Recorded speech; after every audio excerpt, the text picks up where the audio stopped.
Jūs staigājat pa parastu Amerikas pilsētu, un 100 pēdu zem jūsu apaviem ir cita pilsēta. Ielas, veikali, pat cilvēki. Laipni lūdzam, Amerikā, kuru jūs nekad neesat redzējuši. Sākam ar numuru 16. Portlanda, Oregona neizskatās pēc mežonīgajiem rietumiem, bet 19. gadsimta vidū tā bija viena no bīstamākajām ostām pasaulē. Apmeklējošie jūrnieki dzēra un pazuda bez vēsts. Vietējie čukstēja par vīriešiem, kuri tika apreibināti un slepus nogādāti pazemē, lai vēlāk tos pārdotu izmisušiem kuģu kapteiņiem, kuri meklēja apkalpes locekļus. Protams, tas izklausās dramatiski, un liela daļa no tā iespējams ir pilsētas leģenda, taču tuneļi ir īsti. Tie ir pazīstami kā Šanhais tuneļi. 19. gadsimta beigās tie šķērsoja visas Portlandas vēsturiskā centra ielas, vedot tieši uz piestātnēm. Tie savienoja vietējo uzņēmumu pagrabus, padarot pārvietošanos ērtāku. Tos izmantoja arī kā opijas, mēķētavas, dzertuves un pat kā aizturēšanas kameras. Mūsdienās lielākā daļa tuneļu ir aizzīmogoti, taču dažiem bāriem vecajā ķīniešu kvartālā joprojām ir piekļuve. Daži apmeklētāji saka, ka joprojām dzird metāliskas skaņas, kas atbalsojas pa kambariem.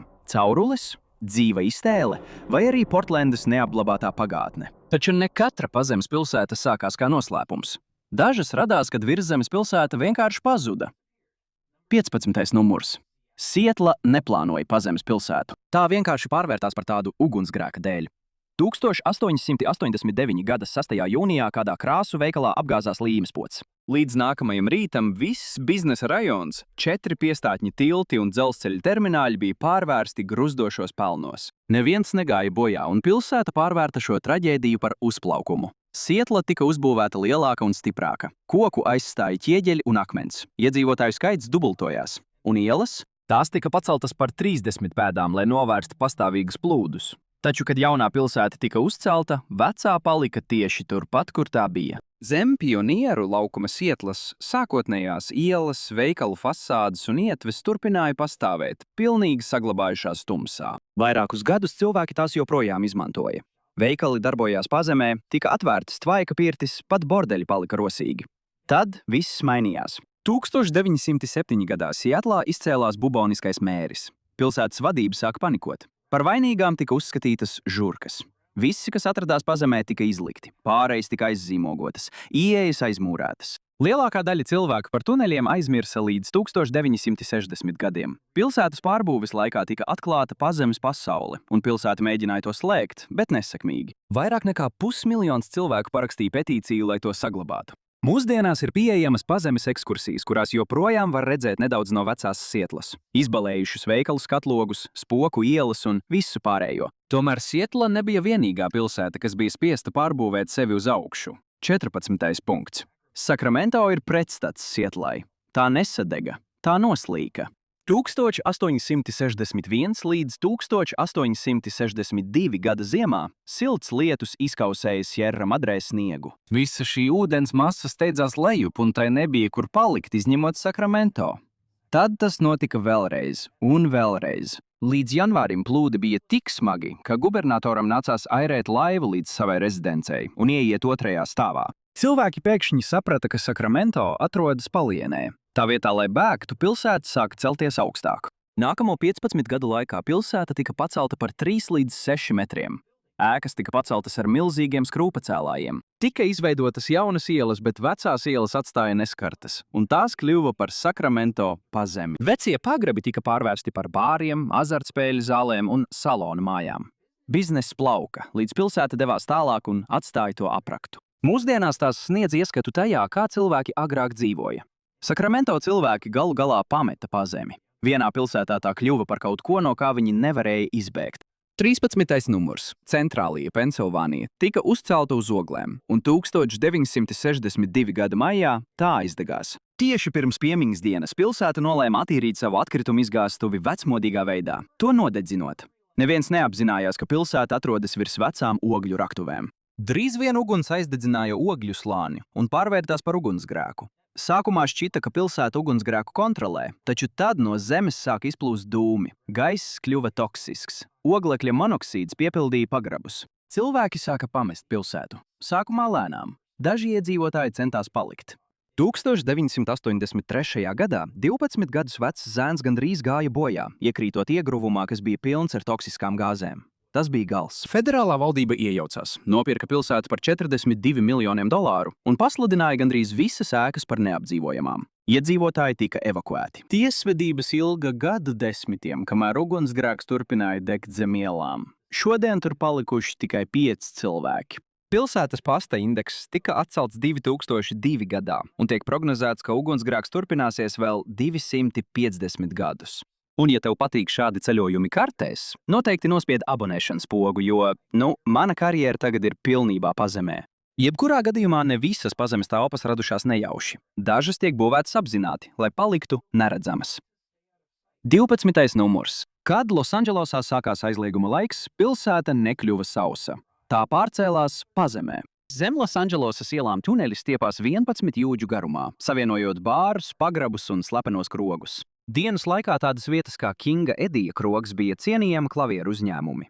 Naktī tas kļuva par rosīgu karsto punktu dziļi zem Eņģeļu pilsētas. Aizlieguma laiks beidzās 1933. gadā, taču tuneļi joprojām kalpoja slavenībām. Holivudu uzplauka, un tāpat arī kameras. Daži no Losandželosas bēdīgi slavenākajiem karstajiem punktiem izmantoja tuneļus, lai zvaigznes varētu izvairīties no paparaci. Viesnīcai Cecil bija tunelis, kas veda uz Players Club, iecienītu vietu Hovardam Hughesam un citiem A-klases slavenībām. Viesnīca tika slēgta, un tunelis kļuva par pilsētas leģendu līdz 2012. gadam. Strādnieki, kas veica ēkas renovāciju, nejauši uzdūrās tunelim. Un tagad lietas sāka kļūt nopietnas. 11. punkts. Bostona ir sinonīms revolūcijas leģendām. Tāpēc, protams, ir baumas par tuneļiem zem pilsētas. Karavīri pārvietojas zem angļu kājām. Džordžs Vašingtons nemanāmi aizslīd prom. Taču lielākā daļa no tā ir pārspīlēta. Bostona nav piemērota tuneļiem. Gruntsūdeņu līmenis ir augsts. Lielas pilsētas daļas atrodas uz uzbēruma. Ja raksiet pārāk dziļi, zeme kļūst mīksta, nestabila, bīstama. Bet tas nenozīmē, ka tur apakšā nekas neslēpjas. Lielākā daļa ieeju tagad ir aizzīmogotas, un tieši tāpēc Bostonas pazeme joprojām rada baumas. Labākās slēptuves ir tās, kuras tu patiesībā nevar pārbaudīt. Ir leģenda, ka pilsētas ziemeļu daļā tuneļi bija noderīgi sausā likuma laikā. Spirta kontrabandisti caur tiem slatus veda nelegālo alkoholu, vienmēr soli priekšā federālajiem. Mūsdienās būvdarbi ir aizzīmogoti lielāko daļu tuneļu. Tas, kas ir palicis pāri, ir nepieejams, nedokumentēts un viegli pārspīlējams. Bet Bostona nav vienīgā pilsēta, kuras apakšā kaut kas slēpjas. 10. numurs - Ņujorka. Tā varbūt ir pilsēta, kas nekad neguļ, bet tur ir daudz lietu, kas slēpjas visiem redzamā vietā. Voldorfa Astorija varētu būt vairāk nekā 90 gadus veca, bet tā joprojām ir vecās skolas greznības simbols. Bet, neskatoties uz to, ka tā ir viena no slavenākajām ēkām pilsētā, tai ir savs noslēpums. 61 sliede. Tā ir daļa no Ņujorkas dzelzceļa sistēmas, kas tika uzbūvēta 1910. gados, savienojot ar Grand Central termināli. Taču šī sliede nekad nebija paredzēta pasažieriem. Tā vietā tā bija daļa no elektrostacijas, kas bija paredzēta pelnu un gružu pārvadāšanai. Un tā būtu pilnībā aizmirsta, ja ne Franklina D. Roosevelta vizīte 1944. gadā. Prezidents to izmantoja savu lietu glabāšanai, nevis lai slēptu savu poliomielītu, kā baumoja. Pēc tam 61 sliede kļuva par leģendu. Tur tika rīkotas modes skates. Slavenais mākslinieks Endijs Vorhols 1965. gadā tur sarīkoja ballīti. Un pēc 2001. gada 11. septembra teroraktiem amatpersonas to apsvēra kā evakuācijas ceļu ANO delegātiem. Apkalpošanas darbinieki joprojām uztur to darbībā, taču tur ieeja ir stingri aizliegta. Tūkstošiem cilvēku katru dienu pārvietojas tam pāri, pat nenojaušot, ka tas tur ir. Ne visas pazemes telpas bija slēptas vai nelegālas. Dažas tika izveidotas kā pastāvīgas. 9. punkts. Ne visas pazemes pilsētas tika izmantotas nelegālām aktivitātēm. Kanzasas pilsēta apzināti pārcēlās pazemē. Tur atrodas pasaulē lielākais pazemes biznesa komplekss. Apmēram 50 metrus zem zemes, Klintīs uz ziemeļiem no Misūri upes jūs atradīsiet Subtropolis. Attīstītāji izcirtuši 5,1 miljonu kvadrātmetru no kaļķakmens raktuvēm. Turpat ir 17 km asfaltētu apgaismotu ceļu. Bet kāpēc? Pateicoties dabīgi stabilai videi un patīkamai temperatūrai, no 18 līdz 21 grādam pēc Celsija visu gadu, nav slikta laika, nav karstuma viļņu, nav tornado. Noliktavas pārcēlās šeit. Tāpat arī ražotāji, biroji, pat pasts. Šodien tur darbojas vairāk nekā 55 uzņēmumi. Pierādījums tam, ka došanās pazemē nevienmēr nozīmē ļauno midzeni. Un daži pazemes projekti vispār nebija saistīti ar biznesu. 8. Vašingtona DC ir mājvieta dažiem no Amerikas slavenākajiem orientieriem. Bet, ja iegriezīsieties pie H ielas, šaurā alejā ir paslēpts kas cits. Ja jums būtu atļauts tur iet, bet nav, tad galu galā tas vestu uz Baltā nama pagrabu. Pilsoņu kara laikā ģenerālis Winfields Skots baidījās, ka galvaspilsēta varētu krist. Viņš vēlējās pēdējās aizstāvēšanās vietu un izvēlējās valsts kases ēku. Ciets granīts, viegli aizsargājama un pazemē. Šis uzbrukums nekad nenotika, bet ideja saglabājās. Otrā pasaules kara laikā Baltais nams izskatījās ievainojams gaisa uzbrukuma gadījumā. Steidzīgi tika izrakts tunelis, 761 pēdu garš, kas savienoja Baltā nama pagrabu ar valsts kases piebūvi. Iekšpusē atradās seifs, kas bija piepildīts ar pārtiku, mēbelēm un krājumiem. Prezidenti to izmantoja, dažkārt drošības nolūkos, dažkārt, lai izvairītos no pretkara protestētājiem. Un prezidenta cilvēki to izmantoja, lai slepus ievestu savas mīļākās. Tad augstais karš visu izmainīja. Zem pašas Baltā nama tika uzbūvēts dziļāks bunkurs, prezidenta ārkārtas operāciju centrs, kas paredzēts, lai nodrošinātu ASV valdības darbību pēc kodoltrieciena. Un Vašingtona ar to neapstājas. 7. numurs. Dodieties 48 jūdzes uz rietumiem no Vašingtonas, un jūs nonāksiet Blūmontā, Virģīnijā un B zonā. Oficiāli tā sākās kā meteoroloģiskā stacija. Tāpēc to pazīst kā Mount Weather. Mūsdienās tas darbojas kā FEMA objekts, taču šī vieta slēpj milzīgu pazemes kompleksu zem kalna. Sprādzienu izturamas durvis, sava ūdens apgāde, avārijas elektroapgāde, slimnīca, dzīvojamās telpas, pat krematorija. Objekts tika sagatavots Kubas raķešu krīzes laikā. Taču nav apstiprinātu tuneļu, kas savienotu Vētras kalnu ar Vašingtonu. Slepenībā izrakt gandrīz 80 km būtu diezgan grūti. Tomēr baumas nekad nepazuda. Taču valsts plāni neaprobežojās tikai ar Vašingtonas pazemi. Vētras kalns bija domāts nepārtrauktībai. Nākamais – tas bija karam. 6. 1950. gados ASV saskārās ar skarbu realitāti. Vašingtona varētu neizdzīvot kodolu uzbrukumu. Tāpēc otrs Pentagons tika izveidots Blue Ridges kalnos Pensilvānijā. 1953. gadā tika pabeigta R objekta būvniecība, kas mūsdienu naudā izmaksāja vairākus miljardus dolāru. Iekšpusē ir elektrostacijas, ūdens rezervuāri, pārtikas krājumi, komandu centri, pat bārs. Ja īstais Pentagons tiktu iznīcināts, šis pārņemtu vadību. Viceprezidents Diks Čeinijs tika evakuēts turp pēc 2001. gada 11. septembra uzbrukumiem. Tuneļi ir tik lieli, ka tajos var ievietot vairākas 3-stāvu ēkas. Un valdības plāni neapstājās tikai pie Pentagona. 5. Viesnīca Greenbriera Vaitsalfa Spinksā, Rietumvirģīnijā, darbojas kopš 1913. gada.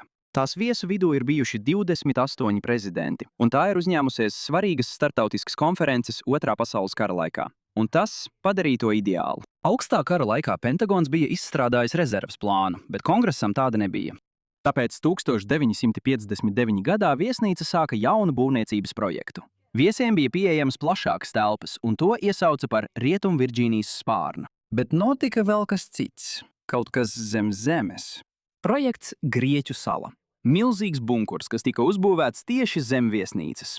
12 pēdas plats, 10 pēdas augsts, 18 collas biezs un 25 tonnas smags. Un tas ir tikai vienas sprādziendrošas durvis. Tādi bija 3. Aiz tām atradās telpas, kurās varēja ērti uzturēties visi 535 kongresa locekļi vismaz 60 dienas. Viņi varēja ēst, gulēt, vingrot un pieņemt likumus, visiem nezinot, kur viņi atrodas. Bunkurs tika uzturēts pilnībā aprīkots 30 gadus, kamēr pieauga augstā kara spriedze, taču neviens to nekad neizmantoja.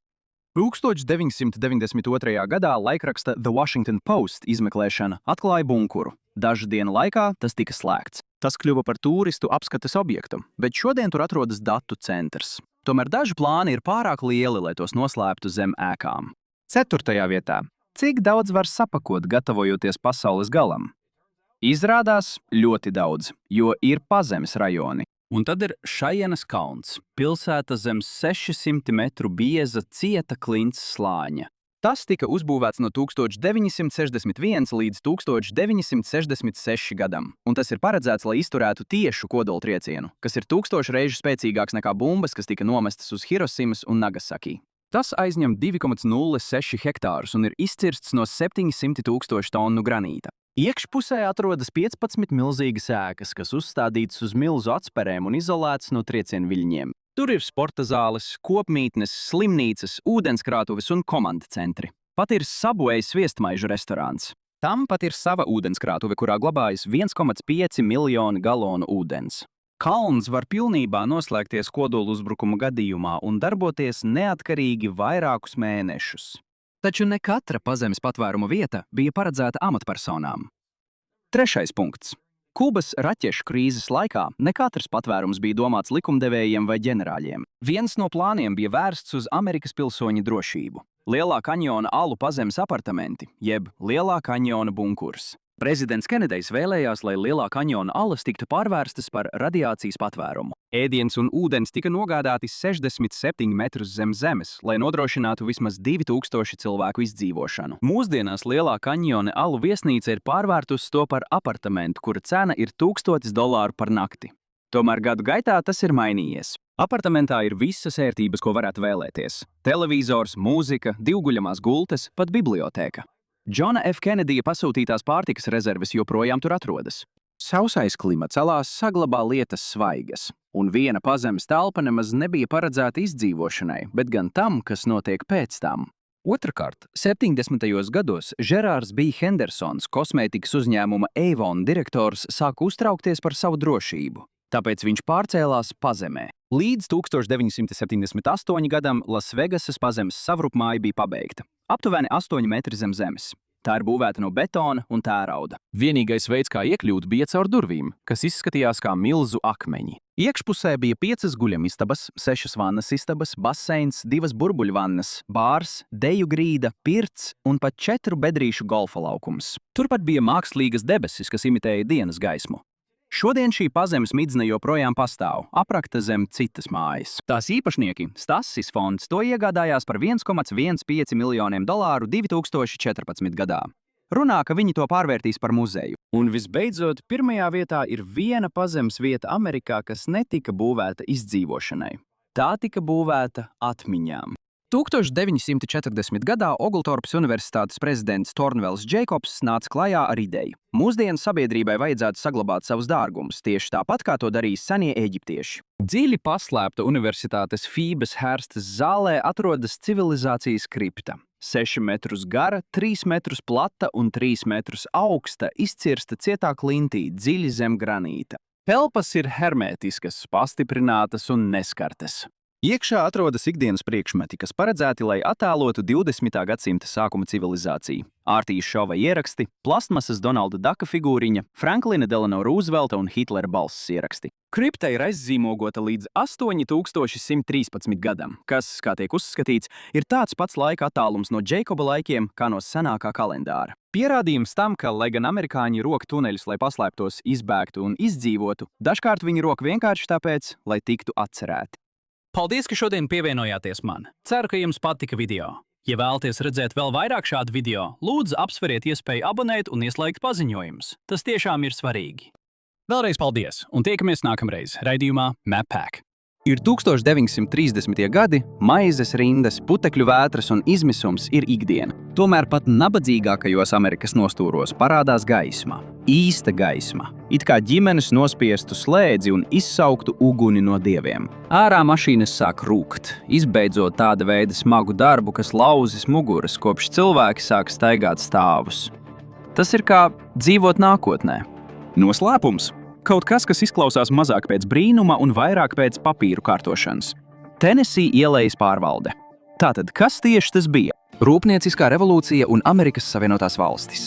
Tā bija savienība radīta kapitālisma paradīzē, mīlestība no pirmā acu skatiena. Līdz 1890. gadam Amerika bija pārvērtusies par pasaules lielāko ekonomisko lielvalsti.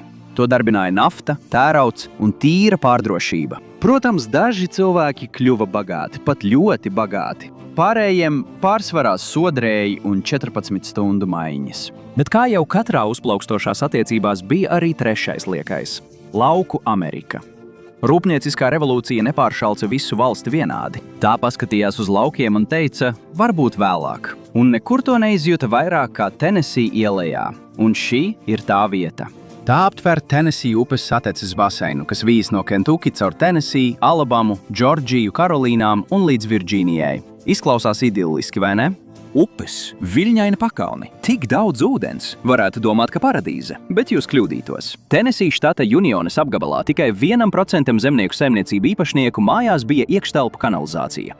Visā ielējā tikai 3 no katriem 100 cilvēkiem bija elektrība. Visi pārējie skatījās uz elektrību ar aizdomām, it kā tā būtu 30. gadu kriptovalūtas versija. Iedomājieties tehnoloģiju detoksu, tikai ar vēl mazāku sanitāriju. Industrializētajā Amerikā Tenesī ieleja tika atstāta novārtā. Pierādījums tam, ka valsts laulība bija nedaudz toksiska.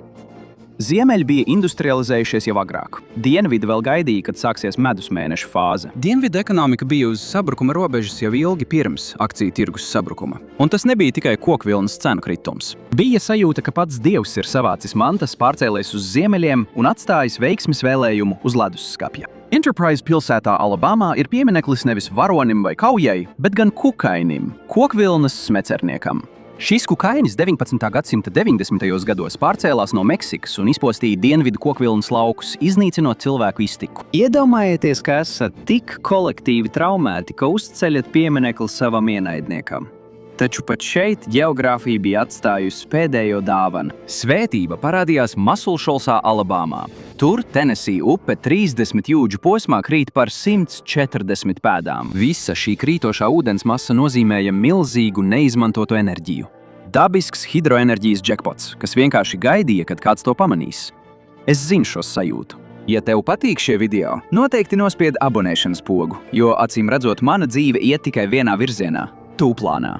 Jebkurā gadījumā līdz 1916. gadam federālā valdība pievērsa uzmanību. Tā iegādājās šo vietu, uzbūvēja Vilsona dambi un plānoja ar to darbināt nitrātu rūpnīcu Pirmā pasaules kara sprākstvielām. Ļoti patriotiski. Neliela problēma – karš beidzās ātrāk nekā plānots. 1921. gada General Electric karte tikai uzbēra sāli brūcēji. Štati tika palielināti vai samazināti atkarībā no tā, cik daudz cilvēku tiem bija pieejama elektrība. Vašingtona D.C. izskatījās, ka tā būtu apēdusi visu karti. 98% elektrificēta un jūtas diezgan pašapmierināta. Valsts vidējais rādītājs – 57%. No 108 miljoniem amerikāņu 62 miljoniem bija gaisma. Pārējie būtībā dzīvoja kā sepijas toņa Instagram filtrā. Ilsuņu karš jau sen bija beidzies, bet Masona-Diksona līnija joprojām darīja savu darbu. Gandrīz gadsimtu vēlāk Amerikas Savienotās valstis izskatījās neērti līdzīgas tam, kādas tās bija 1830. gadā, tikai ar labākām cepurēm un sliktākiem akciju tirgiem. Dienvidu ienākumi svārstījās ap 60% no valsts vidējā līmeņa. Tā bija lielās depresijas laika versija frāzei "Mums viss ir kārtībā". Vilsona dambis tika atklāts. 1925. gadā tā izmaksas bija $47 miljoni, kas mūsdienās būtu apmēram $663 miljoni. Tā ir izdevīga cena. Tā ir tāda pati cena, kā ģimenes izmēra olu kastītei. 2025. gadā kongress sāka panikot. Tā bija liela nauda, tāpēc viņi mēģināja to pārdot. Parādījās pircēju parāde. Henrijs Fords izteica piedāvājumu par 99 gadu nomu, lai uzbūvētu nitrātu rūpnīcu. Tas bija reģiona pirmais ieskats tajā, kāda varētu izskatīties rūpniecība. Taču neviena no dienvidu štatiem necīnījās, lai to paturētu. Neviens. Spiediens nāca no senatora no Nebraskas. Vienīgais cilvēks, kuram rūpēja vietējā ekonomika, dzīvoja 800 jūdžu attālumā. Senators Džordžs V. Norris mēģināja 6 reizes panākt federālu atbalstu attīstībai Tenesī ielejā. 6 reizes. Tajā brīdī viņš vairs nepiedāvāja politiku. Viņam bija noraidījuma tieksme. 20. gados viņš bija īstais cilvēks, bet pilnīgi nepareizajā partijā. Vašingtona bija pārāk aizņemta peldoties šampanietī, lai rūpētos par cilvēkiem, kas peld plūdu ūdenī. Tad no 1925. līdz 1928. gadam bija sausums. Raža aizgāja bojā. Mājlopi nomira badā. Līdz 1929. gadam nabadzīgie Baltie Džordžijas iedzīvotāji izdzīvoja ar aptuveni $200 gadā, kas mūsdienās būtu apmēram $3800. Un tas viss bija pirms Lielās depresijas. Kad notika krahs, tas sagrāva arī to niecīgo pamatu, kas vēl bija palicis. Kokvilnas cena 1931. gadā nokritās līdz 5,6 centiem par mārciņu, kas bija zemākais līmenis vairāku desmitgažu laikā. Visa dienvidu ekonomika bija ar seju iegāzusies tajā pašā zemē, kuru tā centās apstrādāt. Amerika vienmēr bija bijusi sarežģīta. Viena puse industriāla un ambicioza, otra joprojām taustījās tumsā, cenšoties atrast gaismas slēdzi. Industriālā revolūcija padarīja šīs atšķirības neiespējamas ignorēt. Taču šķiršanās nebija variants. Viņiem bija jāturpina kopā, gluži kā pārim, kas paliek kopā bērnu dēļ. Tam nevajadzēja būt šādi. Vācija, bombardēta, izpostīta un joprojām emocionāli pārdzīvojot Pirmo pasaules karu, bija elektrificējusi 90% savu saimniecību. Jaunzēlande sasniedza 60%. Un, lai vēl vairāk aizvainotu, arī Kanāda bija priekšā. 1930. gados 20% lauku Ontārio jau bija elektrība. Jautājums bija, kā to izdarīt un kā to paveikt Lielās depresijas laikā. Tā bija ciešanu ēra, kuru ir grūti iztēloties. 2008. gada krīze salīdzinājumā izskatījās kā slikta pirmdiena. 1933. gadā bezdarbs sasniedz gandrīz 25%. Nebija ne TikTok, ne Instagram, uz ko paļauties. Tu nevarēji vienkārši pārtapt par depresijas laikmeta influenceri. Tu biji pārāk aizņemts ar izdzīvošanu badā, un arī sāpes nebija sadalītas vienmērīgi. Tie 25% bija tikai valsts vidējais rādītājs. Dažos reģionos viss bija kārtībā. Citos reģionos izskatījās, ka ekonomika bija pilnībā padevusies. Ziemeļos trāpīja vissmagāk. Mičiganā bezdarbs sasniedza 35,9%. Ņujorka un Pensilvānija daudz neatpalika. Skarbi, bet izdzīvojami. Taču, ja devies uz dienvidiem, situācija kļuva drūma. Džordžijā un Dienvidkarolīnā bezdarbs bija aptuveni 19%. Tās bija labās ziņas. Dienvidi jau pirms Lielās depresijas bija nabadzīgi. Melnādainajiem dienvidniekiem bija vēl sliktāk. Protams, ka tā bija. Visā valstī puse afroamerikāņi bija bez darba. Džima Krova likuma pārvaldītajos dienvidos tā nebija vienkārši lejupslīde. Tā bija kā bībeles mērogiem. Atlantā 70% melnādaino strādnieku zaudēja darbu, jo zemu apmaksātos darbus, kurus Baltijā agrāk nikcināja, pēkšņi sāka uzskatīt par paaugstinājumu. Un uzmini, kuri šos darbus dabūja pirmie? Jā, nav grūti uzminēt. Pirmos pāris gadus viss izskatījās bezcerīgi. Depresija turpināja padziļināties. Daudzi dienvidnieki, īpaši Tenesija ielejā, būtu uzskatījuši Hoovervilu par uzlabojumu, un daudzi pārcēlās uz ziemeļiem, lai pārbaudītu šo teoriju. Apstākļi tur bija kaut kādā veidā vēl sliktāki nekā pārējā dienvidos. Katru gadu notika plūdi, apludinot 11,000 kvadrātjūdzes. Augsnes virskārta tika noskalota, ražas pazuda. 7 miljoni akru lauksaimniecības zemes tika izpostīti. Ugunsgrēki katru gadu iznīcināja 10% mežu. Bija sajūta, ka pati zeme ir apvainojusies uz dienvidiem. Unionas apgabalā ienākumi uz vienu iedzīvotāju bija tikai 44% no valsts vidējā līmeņa. 30% iedzīvotāju slimoja ar malāriju. Ja Lielā depresija dienvidiem bija smags trieciens, tad Tenesija ieleja saņēma tiešu sitienu pa zodu. Tad 1933. gadā ieradās Franklins D. Roosevelts. Viņš ieradās kā politisks eksorcists. Mazāk nekā 2 mēnešus pēc stāšanās amatā F.D. Roosevelts parakstīja Tenesija ielejas pārvaldes likumu, un tas nāca ar lieliem solījumiem – atjaunot lauksaimniecību un rūpniecību. Kopumā pārliecināt amerikāņus, ka valdība patiesībā var darīt kaut ko vairāk nekā tikai sabojāt otrdienas. Tenesija ielejas pārvalde bija drosmīga un ambicioza, un tā ātri ieguva ienaidniekus. Privātie elektroenerģijas uzņēmumi uzskatīja federālo komunālo pakalpojumu par īstu ķecerību. Viņuprāt, elektrība nebija progress, tā bija peļņa. Ideja par valdības pārvaldīt elektroapgādi viņus saniknoja. It kā kāds būtu atvēris bezmaksas bufeti tieši blakus viņa 5-zvaigžņu restorānam. Tāpēc, ievērojot senās amerikāņu tradīcijas, viņi iesūdzēja tiesā. Šajā brīdī tas jau gandrīz ir reflekss. Un Tenesija ielejas pārvaldei, TVA, tas neizskatījās labi. Tiesas sākumā lēma pret viņiem, bet apelācijā viņi tomēr izcīnīja uzvaru. Tomēr šī bija Amerika. Vienmēr ir vēl viena tiesvedība. Tas, kas notika tālāk, parasti netiek saistīts ar valdību. Ātrums. Parasti cilvēki sagaida pētījumus, uzklausīšanas, 5 gadu plānu, lai pieņemtu lēmumu, ko varētu pieņemt gada laikā. Tenesija ielejas pārvaldei, TVA, tādas greznības nebija. Lai kāds labums no tā būtu, tas bija jādara ātri, pirms nākamajiem plūdiem vai tiesas datuma. Viss sākās ar Vilsona aizsprosta pārņemšanu. Tas kļuva par TVA pirmo galveno mītni. Tas bija spēka demonstrējums, veids, kā parādīt, ko tā spēja paveikt. Masla Šolsa kļuva par pirmo apgabalu, kas saņēma elektrību no Vilsona aizsprosta. Vairāk nekā 100 tuvumā esošu pilsētu sekoja šim piemēram. Elektrība ne tikai apgaismoja mājas, tā pārvērta cilvēku dzīves. Pēc gadiem ilga smaga darba, saules apdegumiem un lauksaimniecības uz labu laimi, cilvēki beidzot varēja nospiest slēdzi un ieiet 20. gadsimtā. Zini, tam, kurā visi pārējie jau kādu laiku bija. Civilizācija 2.0 tagad ar mazāk lāpām. Pirmais projekts – spoža jauna aizsprosta būvniecība uz Klinčas upes. Nosaukts senatora Norisa vārdā, būvniecība sākās 1933. gada oktobrī. Pēkšņi atkal bija darbs. Īsts, godīgs darbs, par kuru var samaksāt rēķinus. Gada laikā TVA algu sarakstos bija jau 9000 cilvēku, un atšķirībā no vairuma Lielās depresijas laika darbu, šie strādnieki bija organizēti. Franklins Delano Roosevelts bija labvēlīgs arotbiedrībām, un TVA sekoja šim piemēram. Taču TVA nebija tikai spoža reklāmas kadri un hidroenerģijas slava. Vietējie iedzīvotāji nebija sajūsmā. Iedomājieties, ka valdība ierodas, lai apludinātu jūsu saimniecību un pārvietotu jūsu māju. Grūti justies pateicīgam, kad jūsu lievenis pēkšņi kļūst par īpašumu pie ūdens. Taču 1930. gados nebija vienlīdzīgu nodarbinātības iespēju. Nebija nekādu. Un, lai gan daudzi afroamerikāņi bija pārgājuši no Linkolna partijas, lai balsotu par Franklinu Delano Rooseveltu, viņš nebija pilsoņu tiesību varonis. Lai pieņemtu savu jauno kursu, Franklins Delano Roosevelts bija atkarīgs no dienvidu demokrātiem, kas nozīmēja lielus kompromisus. Melnādainajiem strādniekiem reti tika dota iespēja. Kad viņiem tomēr tika dota iespēja, tas parasti bija ar slotu vai lāpstu rokās. Nekad ar būvplānu. Sievietes būvlaukumos? Jā, tas nenotika. Lielā depresija daudz ko bija mainījusi, bet dzimumu lomas tās palika nemainīgas. Sieviete ar ķiveri būvlaukumā būtu šķitusi kā zinātniskā fantastika vai burvestība, un pamatiedzīvotāju bažas tās gandrīz netika ņemtas vērā. TVA ūdenskrātuves aprija apbedījumu vietas. Par godu valdībai jāsaka, ka viņi pārbedīja mirstīgās atliekas un uzstādīja jaunas kapu plāksnes.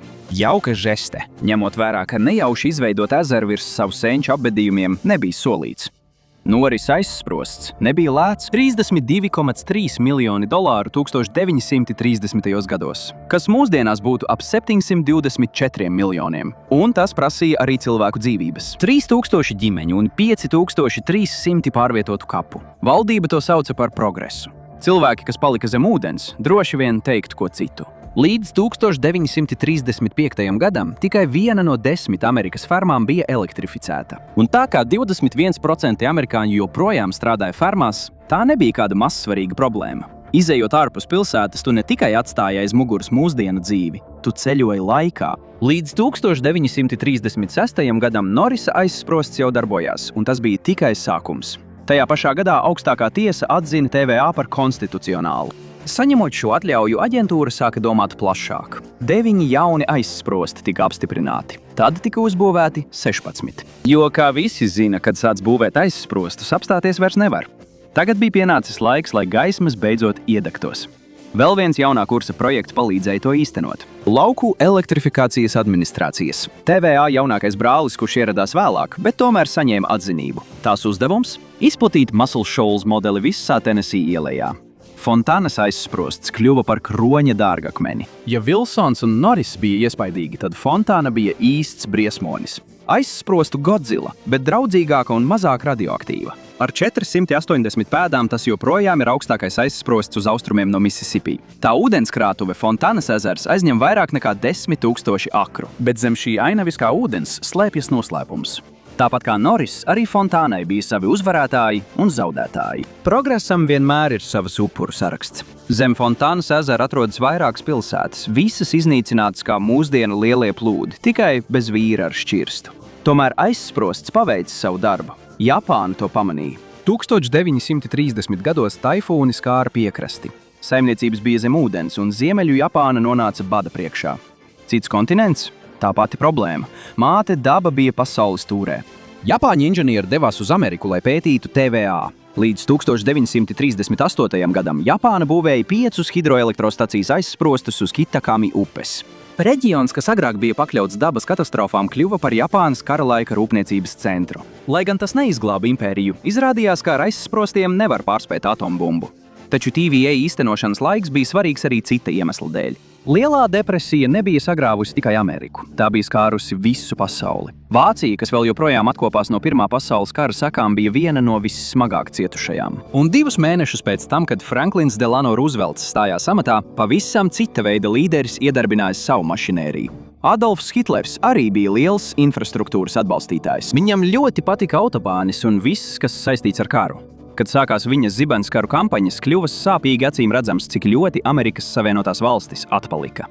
Amerikai bija optimisms, Adolfam bija tanki. Bet bija slepens ierocis. TVA lētā elektroenerģija pārvērta nabadzīgu nomali par kara laika mašīnu. Elektrība kļuva par lielo reizinātāju. Rūpnīcas parādījās vienā naktī, skaļas, karstas un visticamāk pārkāpjot vairākus drošības noteikumus. Pēkšņi Tenesī ielas iedzīvotāji kļuva par demokrātijas arsenāla daļu. Viņi kaļ tērauda kuģiem, šāviņiem un ieročiem. Alumīnijas lidmašīnām tika ražots milzīgos daudzumos. Lidmašīnas tika būvētas no Tenesī ielas alumīnija. 60% no elementārā fosfora Amerikas munīcijā nāca no šejienes. Iespaidīgi un biedējoši. Tu zini, ka esi sasniedzis panākumus, kad tava vietējā ekonomika ir atkarīga no lietām, kas sprākst. Un tas pat nebija pats sprādzienbīstamākais projekts, ko TVA nodrošināja ar enerģiju. Burtiski bija tik daudz enerģijas, ka Tenesī ielai kļuva par ideālu vietu Otrā pasaules kara slepenākajam projektam. Kad tu mēģini izveidot ieroci, kas varētu iznīcināt civilizāciju, tev ir nepieciešams uzticams spriegums. 1942. gada 19. septembrī mazpazīstams ģenerālis pieņēma savu pirmo lielo lēmumu. Leslijs Grouvs izvēlējās klusu zemes gabalu Tenesī. Tā bija attāla, lauku teritorija un tik nemanāma, cik vien iespējams, nepaslēpjoties kukurūzas laukā. Tā atbilda visām prasībām. Tālu no ienaidnieka bumbvedējiem, pietiekami tuvu Noksvilai, lai piesaistītu strādniekus. Tur dzīvoja tikai ap 1000 ģimeņu. Tas nozīmēja mazāk neērtu sarunu par izlikšanu. Arī zeme bija lēta. $48 par akru, vai aptuveni 9,40 mūsdienās. Izdevīga cena priekš mēs būvējam kaut ko, par ko nevaram jums pastāstīt. Vissvarīgākais – elektrība bija pieejama visur. Norisa aizsprosts un pārējais TVA tīkls bija gatavs nodrošināt enerģiju, lai kas arī šis projekts nekļūtu. Un tas bija liels. Valdība iegādājās 59,000 akru zemes pie Klinča upes un sāka būvēt pilsētu no nulles. Sākumā to sauca par X objektu, pilnīgi nemistiski. Tad Klintona inženierijas darbi, galu galā Oakridža. Protams, izklausās pēc pensionāru kopienas, bet tieši tur cilvēce iemācījās dalīt atomus. Manhetanas projekts bija sācies, un TVA no māju apgaismošanas bija pārgājusi pie palīdzības apokalipses izgudrošanā. Vispirms tika izveidots eksperimentālais X10 rūpnīcas objekts. Tas izlaida alumīnija kannas, kas bija piepildītas ar urāna stieņiem, kuriem bija jāiziet ķīmiskās atdalīšanas process. Rezultātā tika iegūts pirmais plutonijs pasaulē ārpus laboratorijas apstākļiem. Tas bija pamats Fat Man bumbai, par kuru Oppenheimers zaudēja miegu un Kristofers Nolans ieguva balvas. Amerikas Savienotās valstis iegāja atomlaikmetā pateicoties tam, kas Tenesī ielai kādreiz trūka – elektrībai. Mazāk nekā 15 gadu laikā nabadzīga lauku reģiona kļuva par dzinēju, kas palīdzēja uzvarēt Otrajā pasaules karā un pārvērta Ameriku par lielvalsti. Tāpēc nekad neatsakieties no saviem sapņiem, īpaši, ja tiem ir federālais finansējums. Nemaz nav slikti programmai, kuru kongress gandrīz iznīcināja ar birokrātiju, bet Tenesī ielas pārvalde vēl nebija beigusi savu darbu. Nepietika ar to, ka apludināja pilsētas, tā nolēma ietekmēt arī atmosfēru. 1942. gadā tika uzbūvēta Watsa bara tvaika elektrostacija, tomēr ieguvums nāca ātri. Bija tik daudz jaunas elektroenerģijas, ka Tenesī ielas pārvalde sāka savu mazo blakus biznesu – elektrisko mājsaimniecību un saimniecību pārvaldi. Iedomājieties to kā 30. gadu Amazon, tikai ar lēnāku piegādi un mazāk miljardieru. Tā palīdzēja zemniekiem iegādāties elektriskās plītis, veļas mašīnas un apūdeņošanas sūkņus. Slimnīcas kļuva labākas, skolas arī. Tenesī ielas pārvalde pat kļuva par skolotāju. Zemniekiem tika parādīts, kā stādīt sekultūras, ievērot augstseku un saglabāt augšējo augsnes slāni. Valdība finansēja pieaugušo izglītību, tikai ar vairāk mēslojuma, un pateicoties plūdu kontrolei, ikgadējās lietavas vairs nebija ikgadēja krīze. Mazāk bibliskas sodības, vairāk pārvaldāma neērtību. Lēta elektroenerģija ietaupīja darba spēku un piesaistīja jaunas nozares. Tenesī ielai piedzīvoja uzplaukumu. Tā no lauksaimniecības nomales pārvērtās par rūpniecības centru rekordīsā laikā, un to visu darbināja hidroelektroenerģija. Mūsdienās tikai aptuveni 1,2% amerikāņu strādā lauksaimniecībā.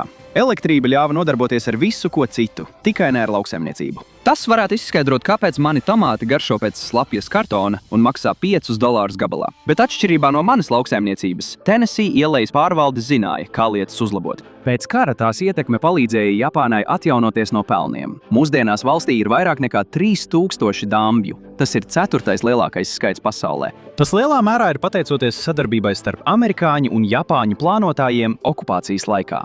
Viens no viņiem saskatīja iespēju tur, kur visi pārējie redzēja dūmojošus krāterus un eksistenciālas bailes. Japānas stāvās upes un spēcīgās lietusgāzes padarīja to ideāli piemērotu hidroenerģijai. Tas ir kā vecais teiciens: ja dzīve tev dod radioaktīvos nokrišņus, būvē dambi.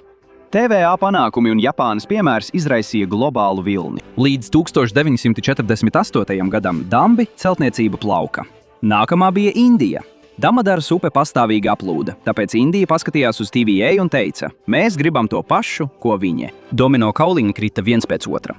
Irānas Kazahstānas reģions, Kolumbijas Kaukas ieleja, Meksikas Papaloāpanas baseins. Līdz gadsimta vidum bija tik daudz TVA kopiju, ka varētu domāt, tās ir nopirktas tēmu. Līdz 2023. gadam vairāk nekā 35,000 hidroelektrostaciju aizsprostu bija izkaisīti pa visu pasauli. Tie atradās uz katra kontinenta, izņemot Antarktīdu.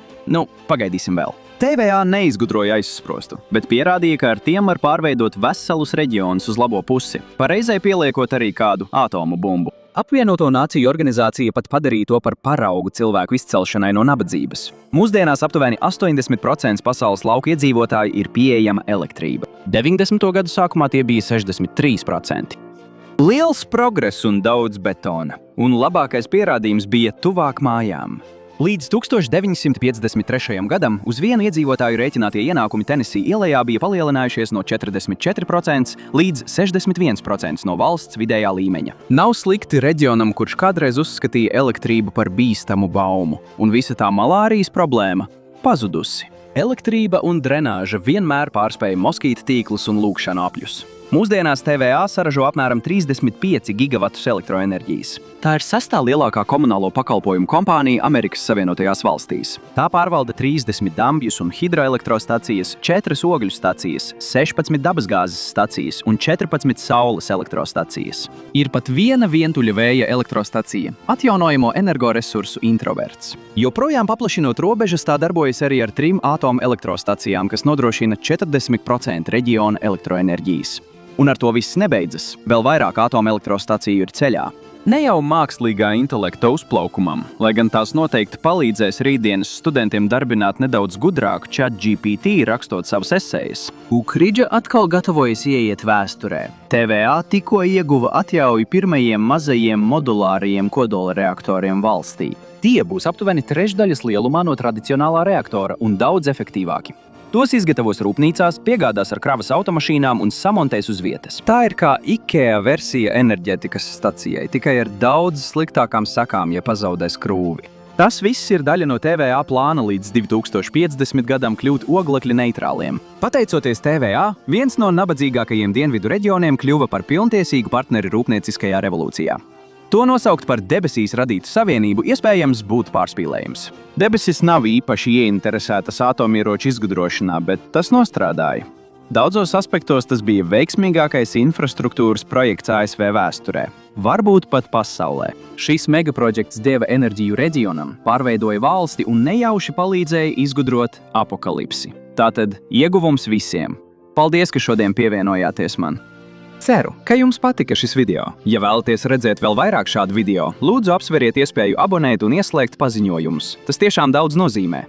Vēlreiz paldies, un tiekamies nākamreiz raidījumā MapPack. Amerikas Savienotās valstis varbūt ir 3. visapdzīvotākā valsts pasaulē, taču tās 340 miljonu iedzīvotāju ir izvēlīgi. 2/3 iedzīvotāju dzīvo uz austrumiem no Mississippi upes. Gandrīz 1/3 sablīvējas piekrastes apgabalos, un gandrīz puse lauku iedzīvotāju dzīvo dienvidos. Lielie līdzenumi, praktiski spoku pilsēta. Kāds tam ir iemesls? Šodien raidījumā MapPack mēs noskaidrosim, kāpēc neviens nedzīvo ASV centrā. Un, ja tev patīk šādas meistarklases, noteikti abonē mūsu kanālu. Citādi man nāksies sākt uzrunāt svešiniekus, lai runātu par ģeogrāfiju. Lai izskaidrotu visu šo iedzīvotāju trūkumu Amerikas vidienē, mums jāsāk ar pamatiem – karti. Kur patiesībā atrodas ūdens vai, lielākajā daļā, lielo līdzenumu, kur tā nav. Dažās Vajomingas un Rietumu prēriju daļās gadā nolīst mazāk nekā 10 collas, jeb 25 cm lietus. Tas ir sausāks nekā tavas sievas mātes gaļas kukulis. Situācija uzlabojas virzoties uz austrumiem, bet tikai pašā prēriju malā nokrišņu daudzums pārsniedz 76 cm, jeb 30 collas.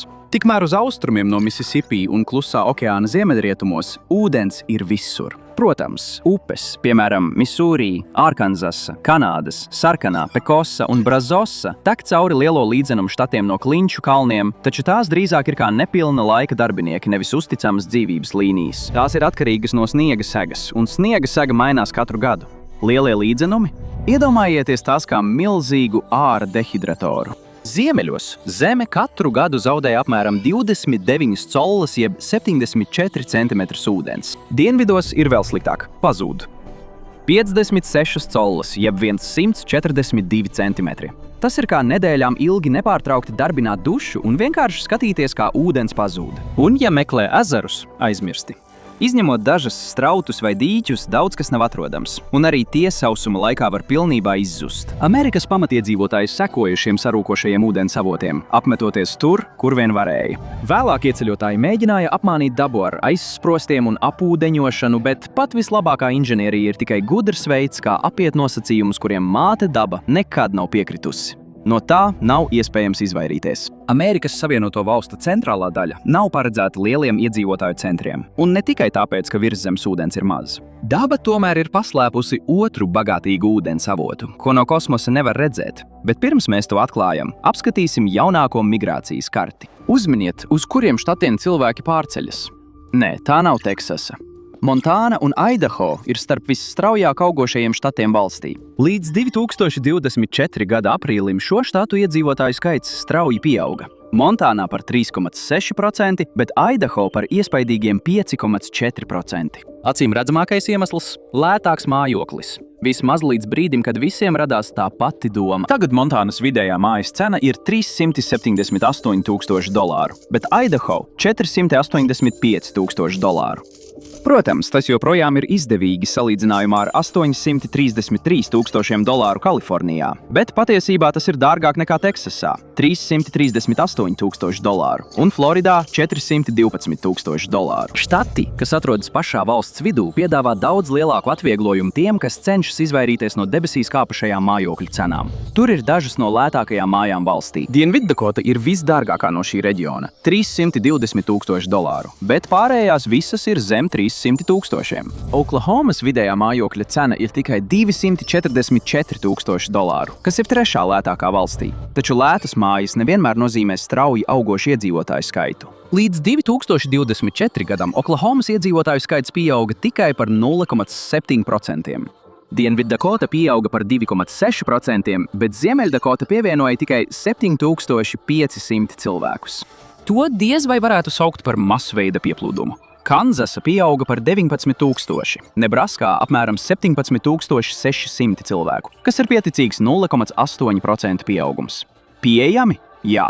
Populāri? Ne īpaši. Lētākas mājas tur ir sastopams uz katra soļa, bet bez spēcīgām pilsētām, stabilām darba vietām un reāliem pakalpojumiem lielākā daļa cilvēku tur nepaliek. Protams, štats šobrīd izskatās daudz sološs, bet vai tas tiešām var ierosināt iedzīvotāju skaita pieaugumu visā Amerikas tukšajā vidienē, vai arī tas ir tikai izņēmums citādi klusajā prērijā? Rašmora kalna štats klājas labāk nekā tā kaimiņiem, bet ne tā iemesla dēļ, kā jūs varētu domāt. Ja domājat par slānekļa gāzi, jūs esat par vienu štatu pārāk uz ziemeļiem. Šis uzplaukums pieder Ziemeļdakotai. Tā vietā Dienviddakota gūst labumu no Sioux Fallsas metropoles zonas, kurā dzīvo trešdaļa štata iedzīvotāju, apmēram 308,000 cilvēku. Nekustamo īpašumu aģenti saka, ka jaunpienācēji ne tikai meklē lētākas mājas. Viņi vēlas arī labas skolas, sakārtotus ceļus un pilsētu, kas atrodas tieši pie 29 un 90 starpštatu šoseju krustojuma. Sioux Falls ir kļuvusi par visstraujāk augošo pilsētu vidējos rietumos. Saskaņā ar Dakotas institūta datiem, pandēmijas izmaiņas, militārās pārcelšanas un enerģētikas sektora svārstības kaimiņos esošajās štatos ir veicinājušas šo izaugsmi. Līdz šim viss ir labi.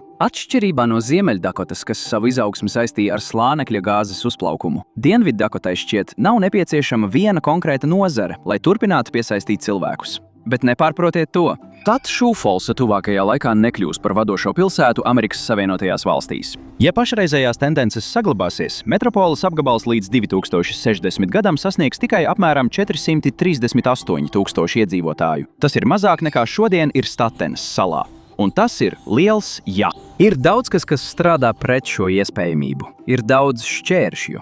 Sākumam, laika apstākļi šeit nav gluži pārdodams arguments.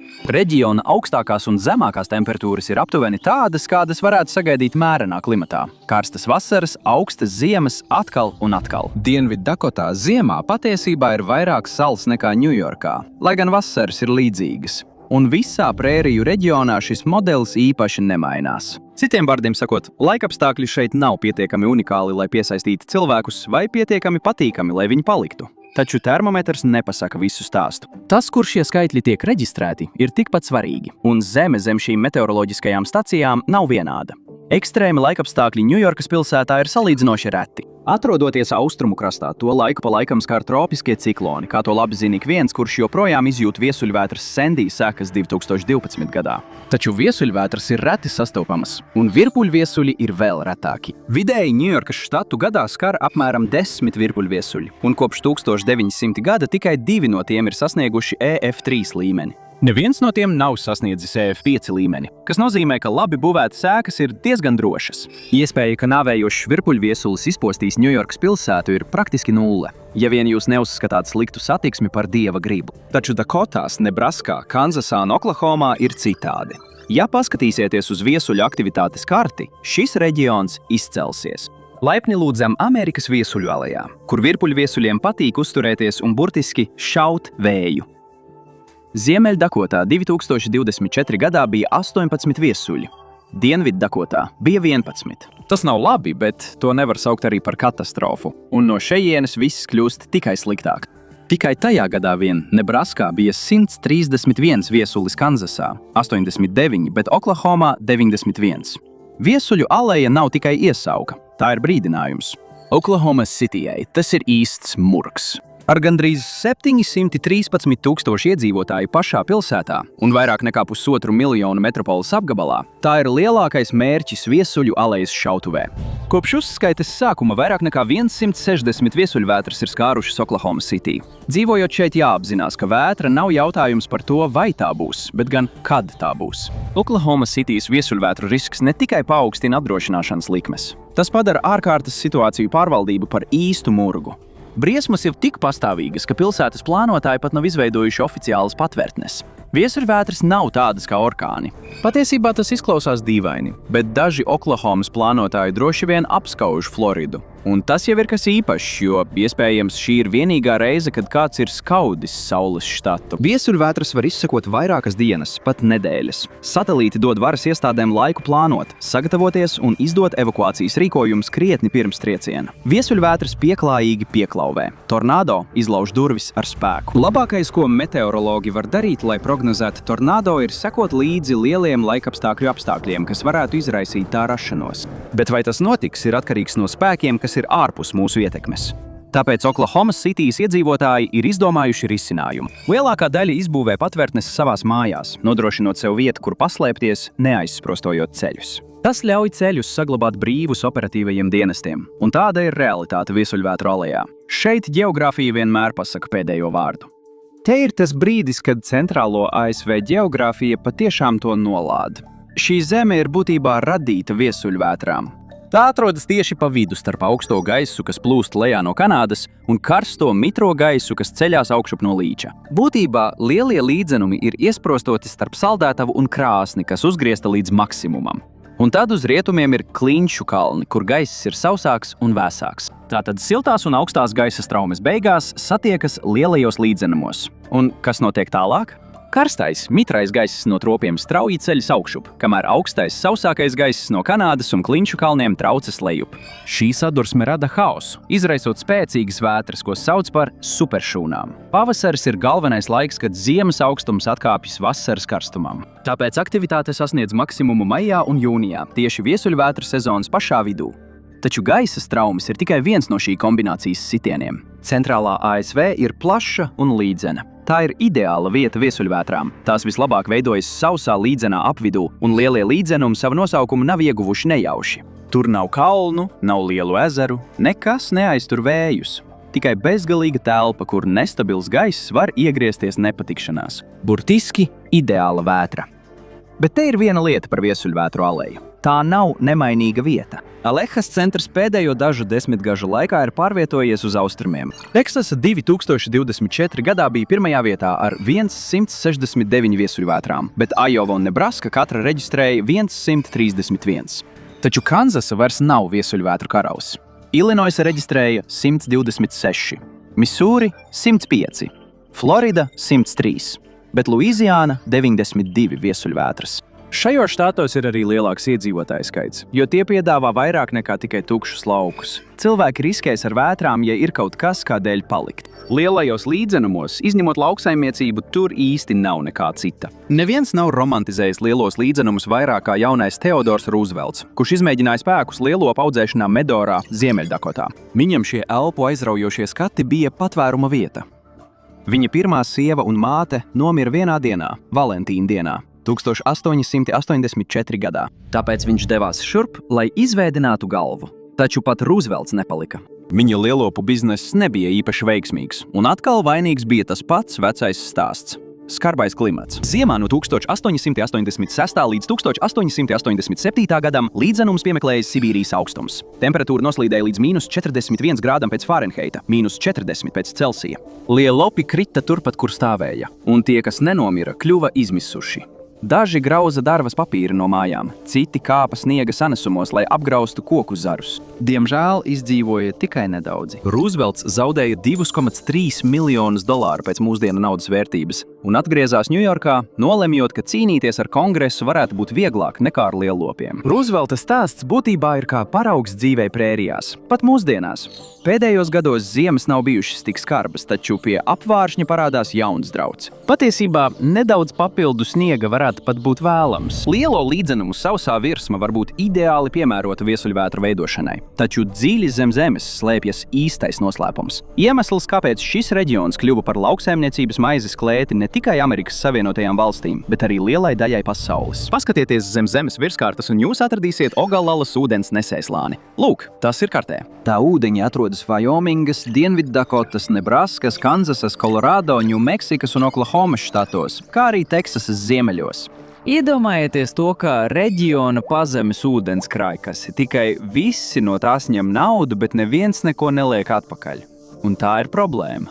Virsmas ūdeņi šeit nekad nespētu nodrošināt lauksaimniecību lielā apjomā, bet ja piekļūst pazemes ūdeņiem, lauksaimniecības centrs pēkšņi atdzīvojas. Un kad tas notiek, tas nekad neapstājas.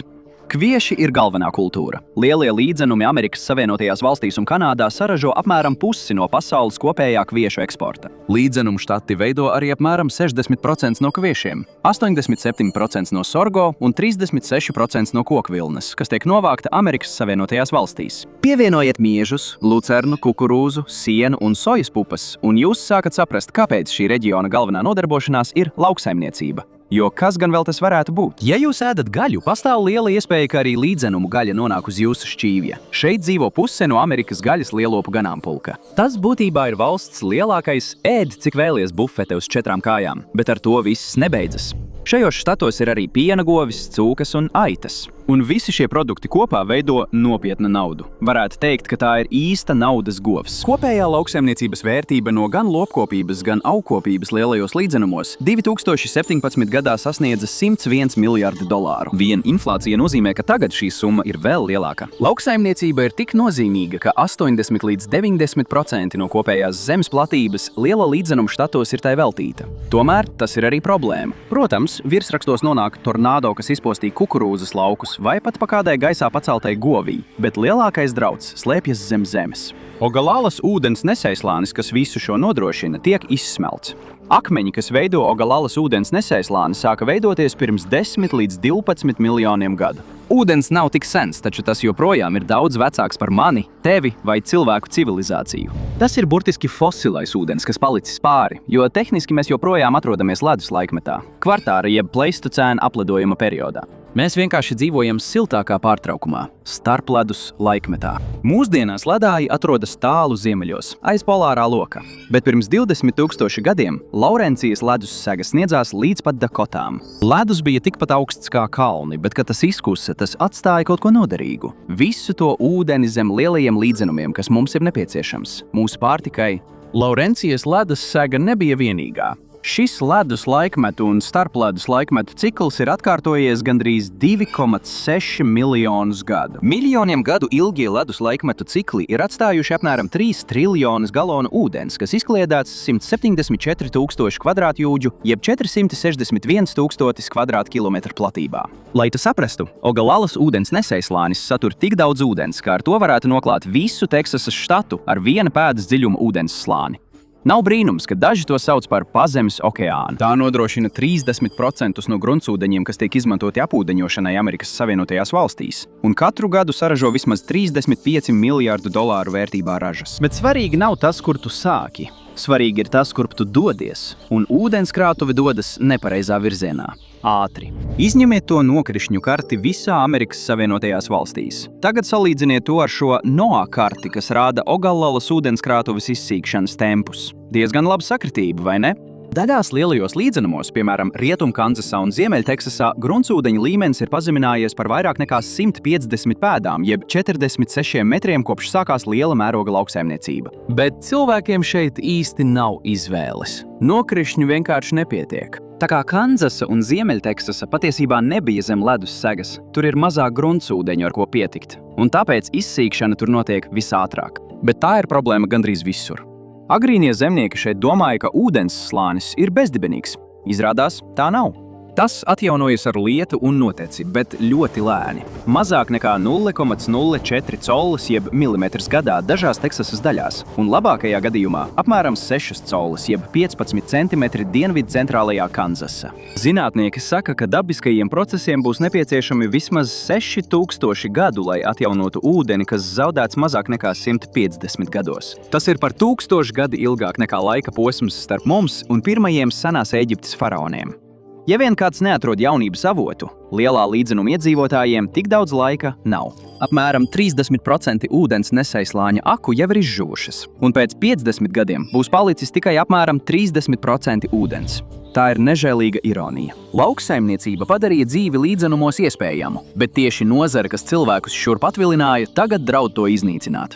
Un, protams, arī tēvocis Sems spēlē savu lomu. Valdība subsidē tās pašas prakses, kas izsmeļ ūdens nesēju. Un, kad tu dod naudu par brīvu, lai kaut ko darītu, cilvēki parasti neapstājas. Viņi tikai pastiprina savas darbības. Lauksaimnieki cenšas iegūt lielākas ražas, tirgi tiek pārpludināti un ūdens nesējslānis tiek vēl straujāk izsmelts. Un nešaubieties, iedzīvotāji no šīs ar subsīdijām veicinātās ražošanas paplašināšanas lielu labumu neredz. Pētnieki analizēja datus no 234 lielo līdzenumu apgabaliem laika posmā no 1980 līdz 2010 gadam un secināja, ka lielākas ražas dzīves kvalitāti neuzlaboja. Mazajiem un vidējiem uzņēmumiem ienākumi arī nepieauga. Cilvēku veselība neuzlabojās. Skolas nekļuva labākas. Ūdens pazūd, bet ieguvumus ir grūti atrast. Un dažas lielo līdzenumu daļas jau sāk saskatīt nākotni. Kansasā 2022 gadā bija smags sausums, tāpēc bija jāizmanto akas. Dažas no tām vien tajā gadā pazeminājās par 10 pēdām, 3 metriem. Ogalalas ūdens nesējslānis ir vienīgais uzticamais ūdens avots daudzām lauku kopienām, un tā samazināšanās padara turpmāku iedzīvotāju skaita samazināšanos lielajos līdzenumos gandrīz neizbēgamu. Piemēram, Gaimona, Oklahomā. Ar iedzīvotāju skaitu 13 000 tā ir lielākā pilsēta Panhandle reģionā. Ūdeni tai nodrošina 18 akas, kas urptas Ogalalas ūdens slānī, taču tās jau tagad nespēja nodrošināt pietiekamu ūdens daudzumu. Līdz 2024 gada sākumam Vašingtona bija piešķīrusi vairāk nekā $67 miljonus federālo grantu infrastruktūras un darbaspēka projektiem. Varbūt tas ir noderīgi, bet patiesībā tas tikai atliek problēmu risināšanu uz vēlāku laiku. Pilsētas lielākais darba devējs ir kautuve, kas dienā apstrādā 20 000 cūku. Pietiekami daudz, lai aizpildītu katru sēdvietu Madison Square Garden. Kautuve ir arī lielākais ūdens patērētājs pilsētā, pat ja tā cenšas samazināt patēriņu. Ar šādām perspektīvām jūs iespējams nepārsteigs, ka daudzi cilvēki meklē burtiski zaļākas ganības. Un tā nav pēdējā laika tendence. Vairāk nekā pirms 200 gadiem lielie līdzenumi pārvērtās no sausas pierobežas par lauksaimniecības lielvaru, tieši laikā, kad cilvēce piedzīvoja lielākās pārmaiņas kopš lauksaimniecības sākuma. Nu gan veiksmīga sakritība. Tā pati rūpnieciskā tehnoloģija, kas lika līdzenumiem uzplaukt, lika arī tradicionālajai lauksaimniecībai šķist kā relikvijai. 1860. gadā 53% no Amerikas darba spēka strādāja lauksaimniecībā. Tad šis skaitlis sāka strauji kristies, lai gan 1930. gadā, tieši tad, kad putekļu katls sāka postīt lielos līdzenumus, tas joprojām bija 21%. Šī katastrofa nebija saistīta ar gruntsūdeņu izsīkšanu, bet gan ar pārprodukciju. Ar jaunajiem mehanizētajiem arklu un citu aprīkojumu palīdzību lauksaimnieki spēja apgūt 5 miljonus akru, jeb 2 miljonus hektāru jaunas zemes laika posmā no 1925. līdz 1930. gadam. 1931. gadā bija rekordliela raža, un no turienes viss pārvērtās putekļos. Pārprodukcija pārpludināja tirgu un kviešu cenas sabruka. Un hei, tā bija arī lielā depresija. Tāpēc pat pie zemākajām cenām cilvēki nevarēja atļauties daudz no tā. Viss, ko zemnieki par to ieguva, bija noplicināta auglīgā augsnes kārta un tukšas kabatas. Līdz 1932. gadam, kad nolīja vēl mazāk lietus nekā parasti, zeme bija īpaši pakļauta sausumam. Sākās putekļu vētras un vismaz 2,5 miljoni cilvēku aizbēga no Nebraskas, Kanzas, Oklahomas, Ziemeļteksasas, Austrumkolorādo un Ņūmeksikas. Oklahomā vien zaudēja 440 000 cilvēku. Bēgļus ne tikai dabas dēļ, bet arī lauksaimniecības prakses dēļ, kas bija pārvērtus prērijas par viņu pašu radītu slazdu. Šie cilvēki varēja aizbēgt, jo viņiem vairs nebija jāstrādā uz lauka. Darbi jau sen bija pieejami citās nozarēs, pateicoties rūpnieciskajai revolūcijai. Par laimi, putekļu katla periods beidzās, taču lauksaimniecības iedzīvotāju skaits nekad neatguvās. Līdz 2023. gadam tikai 1,57% no ASV iedzīvotājiem strādāja lauksaimniecības, mežsaimniecības un zvejniecības nozarēs. 19,34% strādāja rūpniecības sektorā un 79,09% strādāja pakalpojumu sektorā. Tas tuvākajā laikā nemainīsies. 2000. gada beigās 80% apgabali jau pārvērtās pelēkajās līdzenumos. Paskaties uz jaunāku karti. Ziemeļštati, piemēram, Nebraska un Dakotas, ir klāti ar apgabaliem, kur vidējais vecums ir augsts. Šeit ne tikai ūdens nesējs lānis izsīkst, arī demogrāfija sarūk. Tātad, kur dodas jaunāki cilvēki? Atbilde ir uz vietām ar lielākām metropoles teritorijām. Vienkārši paskaties uz Floridu kartē. Štats varētu būt pensionāru iecienīta vieta, taču Dienvidu Florida, Miami metropoles apgabals, ir ar ievērojami jaunāku iedzīvotāju sastāvu nekā pārējā štata daļa. Tas pats attiecas uz Jacksonvilles apgabalu Ziemeļfloridā. Būtībā cilvēki vienkārši dara to, ko vienmēr ir darījuši. Pamet laukus un dodas uz pilsētu, kad vien tas ir iespējams. Un pateicoties mūsdienu industriālajām tehnoloģijām, daudz vairāk cilvēku to var izdarīt. Vēl 1960. gadā 30% ASV iedzīvotāju joprojām dzīvoja lauku apvidos. Pagāja 28 gadi līdz 1988. gadam, lai šis īpatsvars samazinātos tikai par 5%. Taču lietas sāk notikt ātrāk. Nākamais 5% kritums notika 17 gadu laikā līdz 2005 gadam. Līdz 2023. gadam tikai 16,7% iedzīvotāju dzīvoja lauku apvidos. Pat pandēmija nespēja šo tendenci iedragāt, un tas ir slikts jaunums lielajiem līdzenumiem. Ūdens pieejamība ir tik neskaidra, ka reģions vienkārši nevar uzturēt lielas pilsētas, un lielās pilsētas ir tās, kur lielākā daļa cilvēku vēlas dzīvot. Ir vēl viena karte, kas to pierāda. Paskatieties, kur atrodas visas lielākās Amerikas sporta komandas. Vai pamanāt kaut ko? Nebraskā vai Dakotās nav nevienas komandas. Kansas Cityja, Kansasas štatā, var lepoties ar Sporting Kansas City MLS līgā, un Oklahomas pilsētā ir Thunder NBA līgā. Bet uz ziemeļiem no Teksasas centrālā ASV būtībā ir sporta mirusī zona. Pat galvenās līgas beisbola spēle Ajovas štatā netika aizvadīta līdz pat 2021. gadam. Līga tur nav atgriezusies kopš 2022. gada. Tātad jā, Kansas Cityja, Missouri štatā, nevis Kansasā, ir ar lielāku tornado risku. Bet vismaz iedzīvotājiem ir Royals un Chiefs komandas, kas 5 gadu laikā ir atnesušas 3 Super Bowl uzvaras. Bet tas nav tikai sporta komandu trūkums. Komandas dodas tur, kur ir cilvēki. To trūkums vienkārši parāda citu iespēju trūkumu. Dodieties tālu uz austrumiem, uz Ņujorku, un jums būs ar ko salīdzināt šo reģionu. Ņujorka ir valsts līderi iedzīvotāju aizplūšanā, 4 gados zaudējot 326 000 cilvēku. Taču atšķirībā no līdzenumiem, tā ir slepens ierocis – Ņujorkas pilsēta. Un lai arī kādi būtu skaitļi, pati pilsēta vienmēr piesaistīs cilvēkus kā magnēts. Pirmkārt, Ņujorka ir viens no pasaules finanšu sistēmas centriem. Tāda tā nekļuva nejauši vai pat pateicoties gudrai politikai. Tas ir tāpēc, ka pilsētai ir viena no labākajām dabiskajām ostām pasaulē. Mūsdienās tā ir trešā lielākā konteineru osta ASV un valsts noslogotākā osta naftas importam. No turienes kuģi var tieši iziet Atlantijas okeānā vai doties uz ziemeļiem pa Hudsonas upi. Tūkstošiem metropoles apgabalu darba vietu ir saistītas ar ostu, kas joprojām pilda dubultu funkciju kā zvejas karstais punkts, neskatoties uz gadsimtiem ilgu piesārņojumu. Pateicoties stingrākiem noteikumiem kopš 1970 gadiem, ūdeņi ir atguvušies. Līdz 2021. gadam tikai atpūtas makšķerēšana vien radīja $250 miljonu ieņēmumus, kas ir labs rezultāts ūdenim, kas kādreiz tika pārdots kā īpaši biezs. Lai gan Ņujorka no 1990 līdz 2010 gadam kopumā zaudēja finanšu darbiniekus, tas neietekmēja pilsētas ekonomiku. Saskaņā ar Federālo rezervju datiem Ņujorkā joprojām ir gandrīz tikpat daudz finanšu darbinieku kā 1990. gada maksimumā. Apmēram 514,000 uz 2025. gada jūniju, tikai par 11,000 mazāk nekā rekords. Izdevīgā atrašanās vieta veicināja ekonomisko aktivitāti, kas savukārt izraisīja iedzīvotāju skaita pieaugumu. Un šīs uzplaukums piesaistīja arī citas nozares, piemēram, teātrus un sporta komandas, kas Ņujorkai deva tās ievērojamo kultūras ietekmi. Un tas viss ir ilgtspējīgi pateicoties subtropu klimatam, kas gadā nodrošina vidēji 47 collas, jeb 119 cm nokrišņu lietus un kūstoša sniega veidā.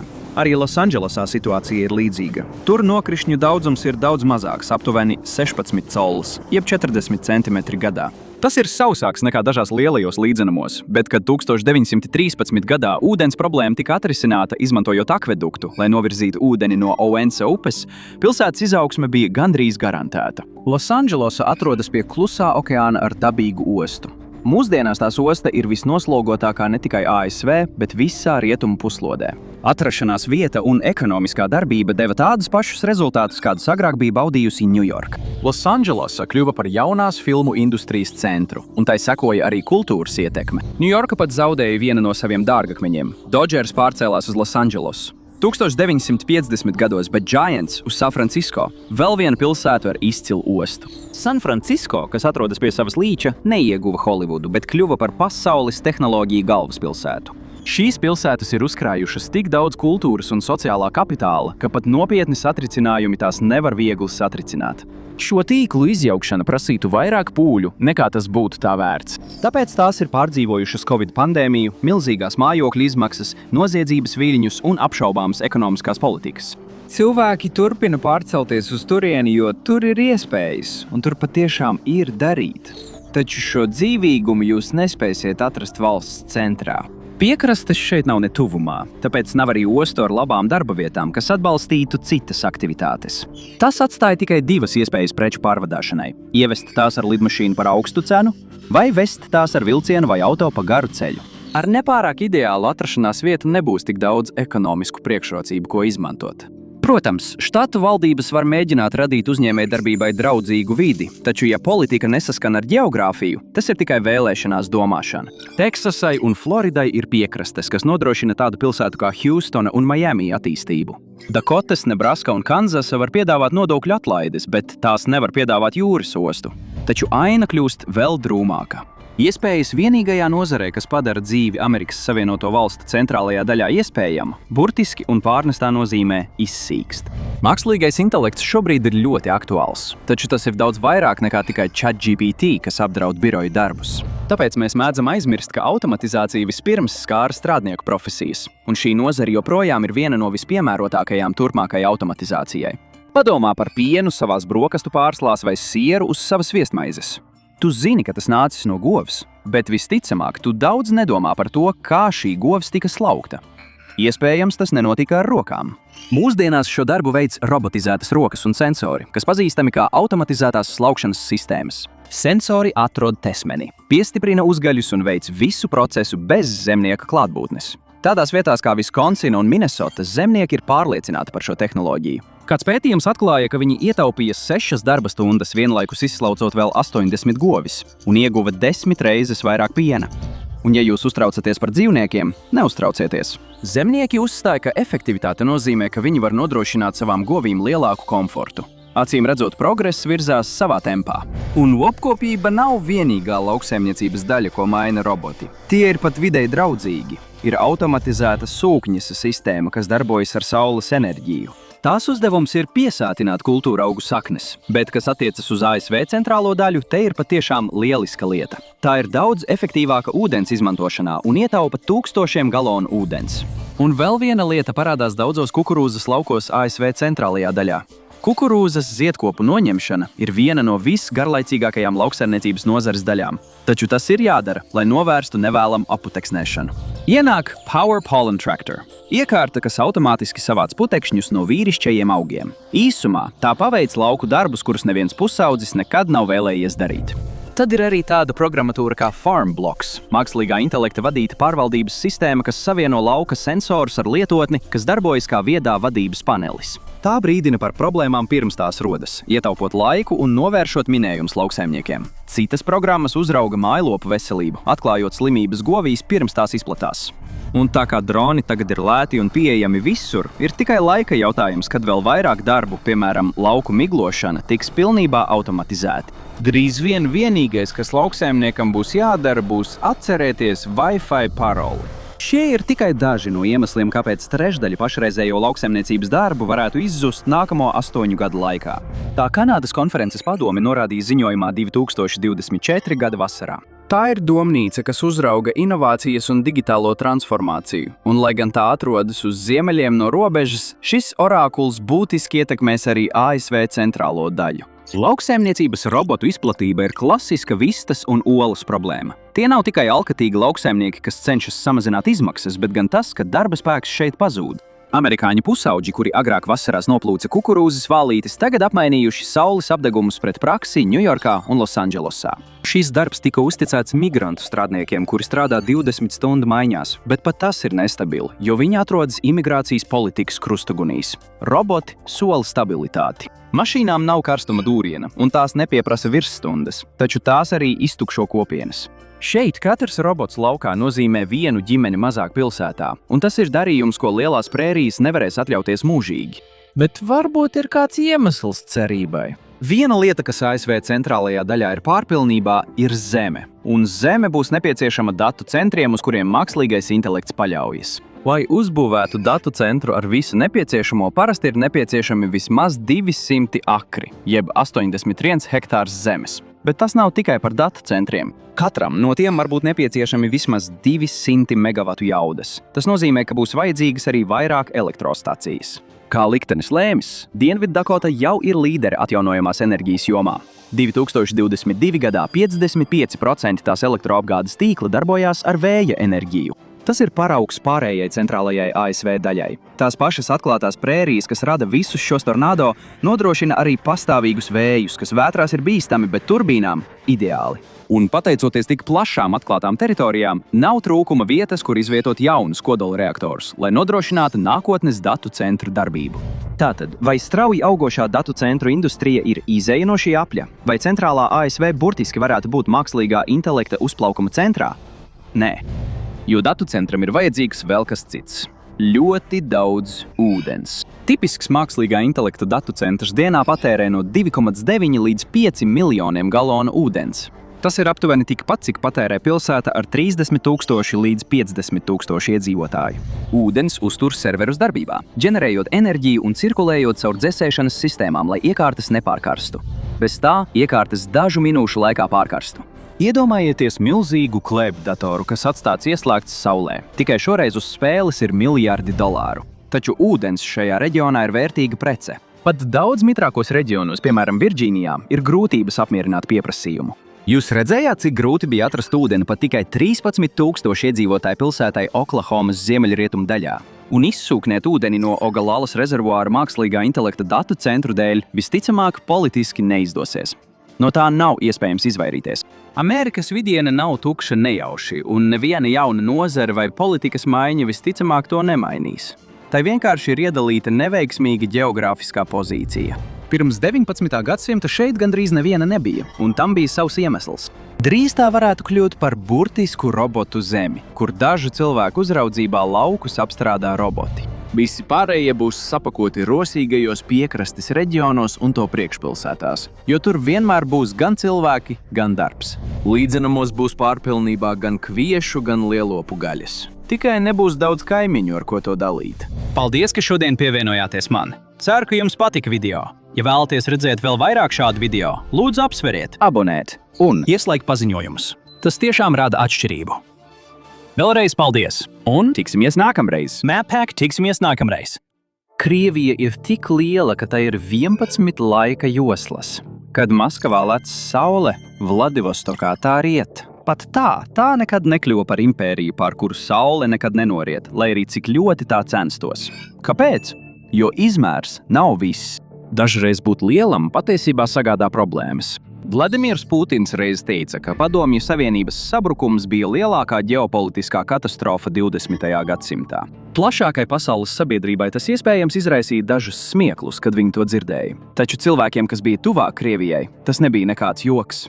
Viņi zina labāk nekā jebkurš cits, ka Krievija vēlas būt liela. Nē, tai ir jābūt lielai. Maskava to uzskata par izdzīvošanas jautājumu. Krievijas milzīgais izmērs nav nejaušība. Valsts strauji paplašinājās no 16. līdz 19. gadsimtam. Tas nesākās kā impērijas projekts. Tas drīzāk bija izmisuma solis, reakcija uz pagātnes rēgiem. Mongoļi un tatāri kādreiz valdīja Krieviju ar dzelzs dūri. Krievijas iedzīvotāji atcerējās šos viduslaiku iebrukumus un centās iegūt dabiskas robežas, lai novērstu to atkārtošanos. Diemžēl šajā pasaules daļā viegli aizsargājams robežas ir ļoti grūti iegūt. Protams, ir Urālu kalni, kas tika anektēti līdz 1574 gadam, taču tie rietumos nemaz nepalīdzēja. Kamēr Krievijas cariste kolonizēja Urālus, tā vienlaikus bija iesaistīta Livonijas karā, un tas bija pilnīgs fiasko. Krievija cīnījās par savu izdzīvošanu pret tādām Eiropas lielvalstīm kā Zviedrija, Dānija un Polijas-Lietuvas kopvalsts, kamēr cita Osmaņu un Krimas tatāru armija nonāca līdz pat Maskavai un izraisīja tur ugunsgrēku. Pilsēta izdzīvoja, bet pēc paaudzes Polijas-Lietuvas kopvalsts teica: tagad ir mana kārta. Tā iebruka Krievijā, un tā kā nebija daudz, kas to varētu apturēt, tā okupēja arī Maskavu. Ja jūs brīnāties, kāpēc Putins pateica kaut ko tik absurdu, jūs sākat saprast iemeslus, kāpēc tā ir. Lielvalstis parasti ir svētītas ar izdevīgu ģeogrāfiju. Lielbritānija varbūt ir maza sala, bet tā kļuva par pasaules impērijas centru lielā mērā tāpēc, ka tajā bija grūti iebrukt. Galu galā tā ir sala, un to apsargāja karaliskā flote. Amerikas Savienotās valstis no Britu kolonijas kļuva par lielvalsti lielā mērā tāpēc, ka tām ir priekšrocība. Tās no citām lielvalstīm šķir 2 okeāni. Krievijai nav gandrīz nekā, kas to aizsargātu. Paņemiet Eiropas karti, un jūs varētu pamanīt kaut ko tādu, kas paskaidros, kāpēc Putina iebrukums Ukrainā ir pilnīga neveiksme. Lielākā daļa Eiropas kontinenta ir plaša, līdzenuma teritorija, kas stiepjas no Pirenejiem līdz Urāliem. Jo tālāk uz austrumiem jūs dodaties, jo plašāks kļūst šis līdzenums. Pie Urāliem šis līdzenums stiepjas vairāk nekā 1200 jūdžu, jeb 1931 km no Arktikas okeāna līdz Kaspijas jūrai. Tā ir vieta, kas ir piemērota milzīgu armiju pārvietošanai un praktiski neiespējamai aizsardzībai. Krievija to zina ļoti labi. Gadsimtiem ilgi tā centās šo situāciju mainīt, un līdz augstā kara laikam tai tas lielā mērā bija izdevies. Padomju Savienība sniedzās līdz pat Berlīnei, tālu uz rietumiem Eiropas līdzenumā, kur tas bija daudz šaurāks. Tur tā varēja koncentrēt skaitliski pārākus spēkus un, ja sāktos karš, pārspēt savus ienaidniekus.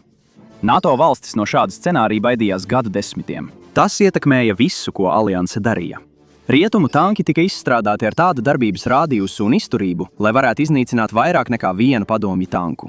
Pat maskēšanās tehnoloģijas lielā mērā radās tieši šīs ģeogrāfiskās situācijas dēļ. F-22 Raptor sāka savu dzīvi 1980 gados, lai nodrošinātu, ka Amerikas Savienotās valstis nezaudētu pārsvaru Eiropas debesīs, ko tās nekādā gadījumā nevarēja atļauties zaudēt, citādi padomju tanku kolonnas nāktu vilni pēc viļņa, neapturami. Taču tad krita Berlīnes mūris, un tikai 2 gadu laikā visi tie ieguvumi, kurus Krievija bija guvusi gadsimtu un neskaitāmu dzīvību gaitā, bija zuduši. Krievija atkāpās tālu uz austrumiem, kur līdzenums atkal bija plašs un plašs. Tāds bija Putina vēsturiskās Krievijas gals. Lai gan vēsturiski Krievijai bija jākaro, lai iegūtu visu šo teritoriju. Tāpēc Putins atkal devās karā par to, tikai ar daudz mazākiem panākumiem nekā viņa priekšgājēji caru un padomju diktatoru laikā. 2025. gada jūnijā Krievijas zaudējumi tā dēvētajā īsajā speciālajā militārajā operācijā sasniedz 1 miljonu. Ko Putins ir ieguvis par šādu cenu? Laikā no iebrukuma sākuma līdz 2025. gada 9. jūlijam Krievija ir ieguvusi gandrīz 28,000 kvadrātjūdžu, jeb 72,500 kvadrātkilometru, kas ir aptuveni puse no ASV štata Ņujorkas lieluma. Tajā nedēļā tā ieguva tikai papildu 18 kvadrātjūdzes, jeb 47 kvadrātkilometrus. Krievija kontrolē aptuveni 20% Ukrainas. Austrumu 20%, kur Eiropas līdzenums ir plašāks un grūtāk aizsargājams, bet tas kļūst vēl sliktāk. Pirms kara Krievijas robeža ar NATO bija 754 jūdzes, jeb 1213 km. Vladimirs Putins vēlējās samazināt šo ievainojamību, piespiežot Ukrainu atgriezties Maskavas ietekmes zonā. Tas ļautu Krievijai virzīties tālāk uz rietumiem pa Eiropas līdzenumu. Taču, diemžēl, viņa plāns noveda tikai pie tā, ka Somija pievienojās aliansei, un kopējā robeža, kuru viņam tagad jāaizsargā, palielinājās vēl par 830 jūdzēm, jeb 1300 km. Tās nozīmē vairāk izdevumu bruņotajiem spēkiem, lai viņi varētu aizsargāt šo garo atklātās teritorijas posmu. Pat tad, kad karš būs beidzies, ieguvumi Ukrainā vienkārši nebūs pietiekami nozīmīgi, lai kompensētu Krievijas ģeogrāfiskās pozīcijas pasliktināšanos, pateicoties stiprinātai NATO. Bet Vladimirs Putins, un droši vien arī jebkurš diktators, kas nāks pēc viņa, izjūta spēcīgu vēsturisku piespiešanu. Kamēr Krievija seko Pētera lielā tradīcijai un tiecas pēc lielvalsts statusa, tai ir nepieciešams vieglāk aizsargājams robežas. Un mēs vēl neesam nonākuši pie spēcīgākā iemesla. Paskatieties uz Krievijas karti un sadaliet to pa Urāliem. Vairāk nekā 3/4 Krievijas teritorijas atrodas uz austrumiem no šīs līnijas, bet 80% iedzīvotāju uz rietumiem no tās. Visneaizsargātākajām Krievijas teritorijām ir arī vislielākā vērtība. Jebkādi traucējumi šajā valsts daļā radītu postošas sekas. Diemžēl Maskavai tās teritorija uz rietumiem no Urāliem ir tikpat neaizsargāta tagad, kā tā bija mongoļu un tatāru laikos. Krievijai var būt 11 laika joslas, taču tās nav vienlīdzīgas. Lielākā daļa svarīgo lietu atrodas tieši šeit. Maskavas un Sanktpēterburgas pilsētās vien kopā dzīvos 17 miljoni cilvēku, kas ir aptuveni 12% no Krievijas iedzīvotāju skaita. Lielākā daļa Krievijas problēmu šodien ir rietumos, taču paplašināšanās tik tālu uz austrumiem no Urāliem radīja arī problēmas. Krieviju sākotnēji pievilināja šis reģions, kad tā saprata, ka tur ir kaut kas vērtīgs. Taču visam ir sava cena. Sibīrijā kļūst patiešām augsti. Vidējā dienas maksimālā temperatūra gadā ir 35,6 grādi pēc Fārenheita, 2 grādi pēc Celsija. Ziemas ir īpaši skarbas. Janvārī vidējā dienas maksimālā temperatūra pat nepakāpjas virs nulles. Nav brīnums, ka iedzīvotāju blīvums šeit ir tikai apmēram 3 cilvēki uz kvadrātkilometru. Tad kāpēc Krievija vispār centās paplašināties šeit? Tik zemas temperatūras nozīmē, ka šeit dzīvo dzīvnieki ar biezu kažoku, piemēram, arktiskās lapsas un pat tīģeri. Krievi tirgotāji drīz saprata, ka šo dzīvnieku kažokādus Eiropā var pārdot ar milzīgu peļņu. Toreiz kažokāda industrija bija tas pats, kas mūsdienās enerģētikas nozara Krievijai. Ekonomiskais dzinējspēks, kas nodrošināja bagātību tās kara mašīnai un valdnieku greznību. Tāpēc Krievu tirgotāji devās pāri Urāliem, un drīz tiem sekoja arī armijas. Ciltīm šajā reģionā bija maz izredžu pret Krievu šaujampulveri, tāpēc tās tika piespiestas pakļauties piespiedu kārtā. Sibīrijā tika izveidoti Krieva tirdzniecības posteņi. Vietējie iedzīvotāji tad nāca maksāt regulāras nodevas kažokādās. Citādi viņiem bija maz sakaru ar Maskavu, plašāku Krievu sabiedrību vai savā starpā. Tā tas ir joprojām. Paņemiet vēl vienu Krievijas karti un apskatiet tās ceļu tīklu. Jūs pamanīsiet kaut ko savādu. Krievijas Eiropas sirdsrietumi uz rietumiem no Urāliem ir labi savienoti. Ir plašs tīkls, kas koncentrēts ap Maskavu. Situācija austrumos ir pavisam citāda. Ar dažiem izņēmumiem Sibīrijas apgabali ir izolēti cits no cita. Galvenais ceļa tīkls ir Transsibīrijas šoseja. Ērti, ka šis ceļš palīdz Maskavai saglabāt kontroli pār Sibīriju, taču kontrole nav tas pats, kas attīstība. Transsibīrijas šoseja ir 3. garākais ceļš pasaulē. Tās stiepjas 6800 jūdžu, jeb gandrīz 11,000 km garumā no Sanktpēterburgas līdz Vladivostokai. Bet, ja domājat, ka ceļošana pa to ir tikpat vienkārša kā brauciens pa I-95 austrumkrastā ASV, labāk padomājiet vēlreiz. Protams, visa šoseja ir klāta ar asfaltu un betonu, taču tas nenozīmē, ka visi posmi ir vienādā stāvoklī.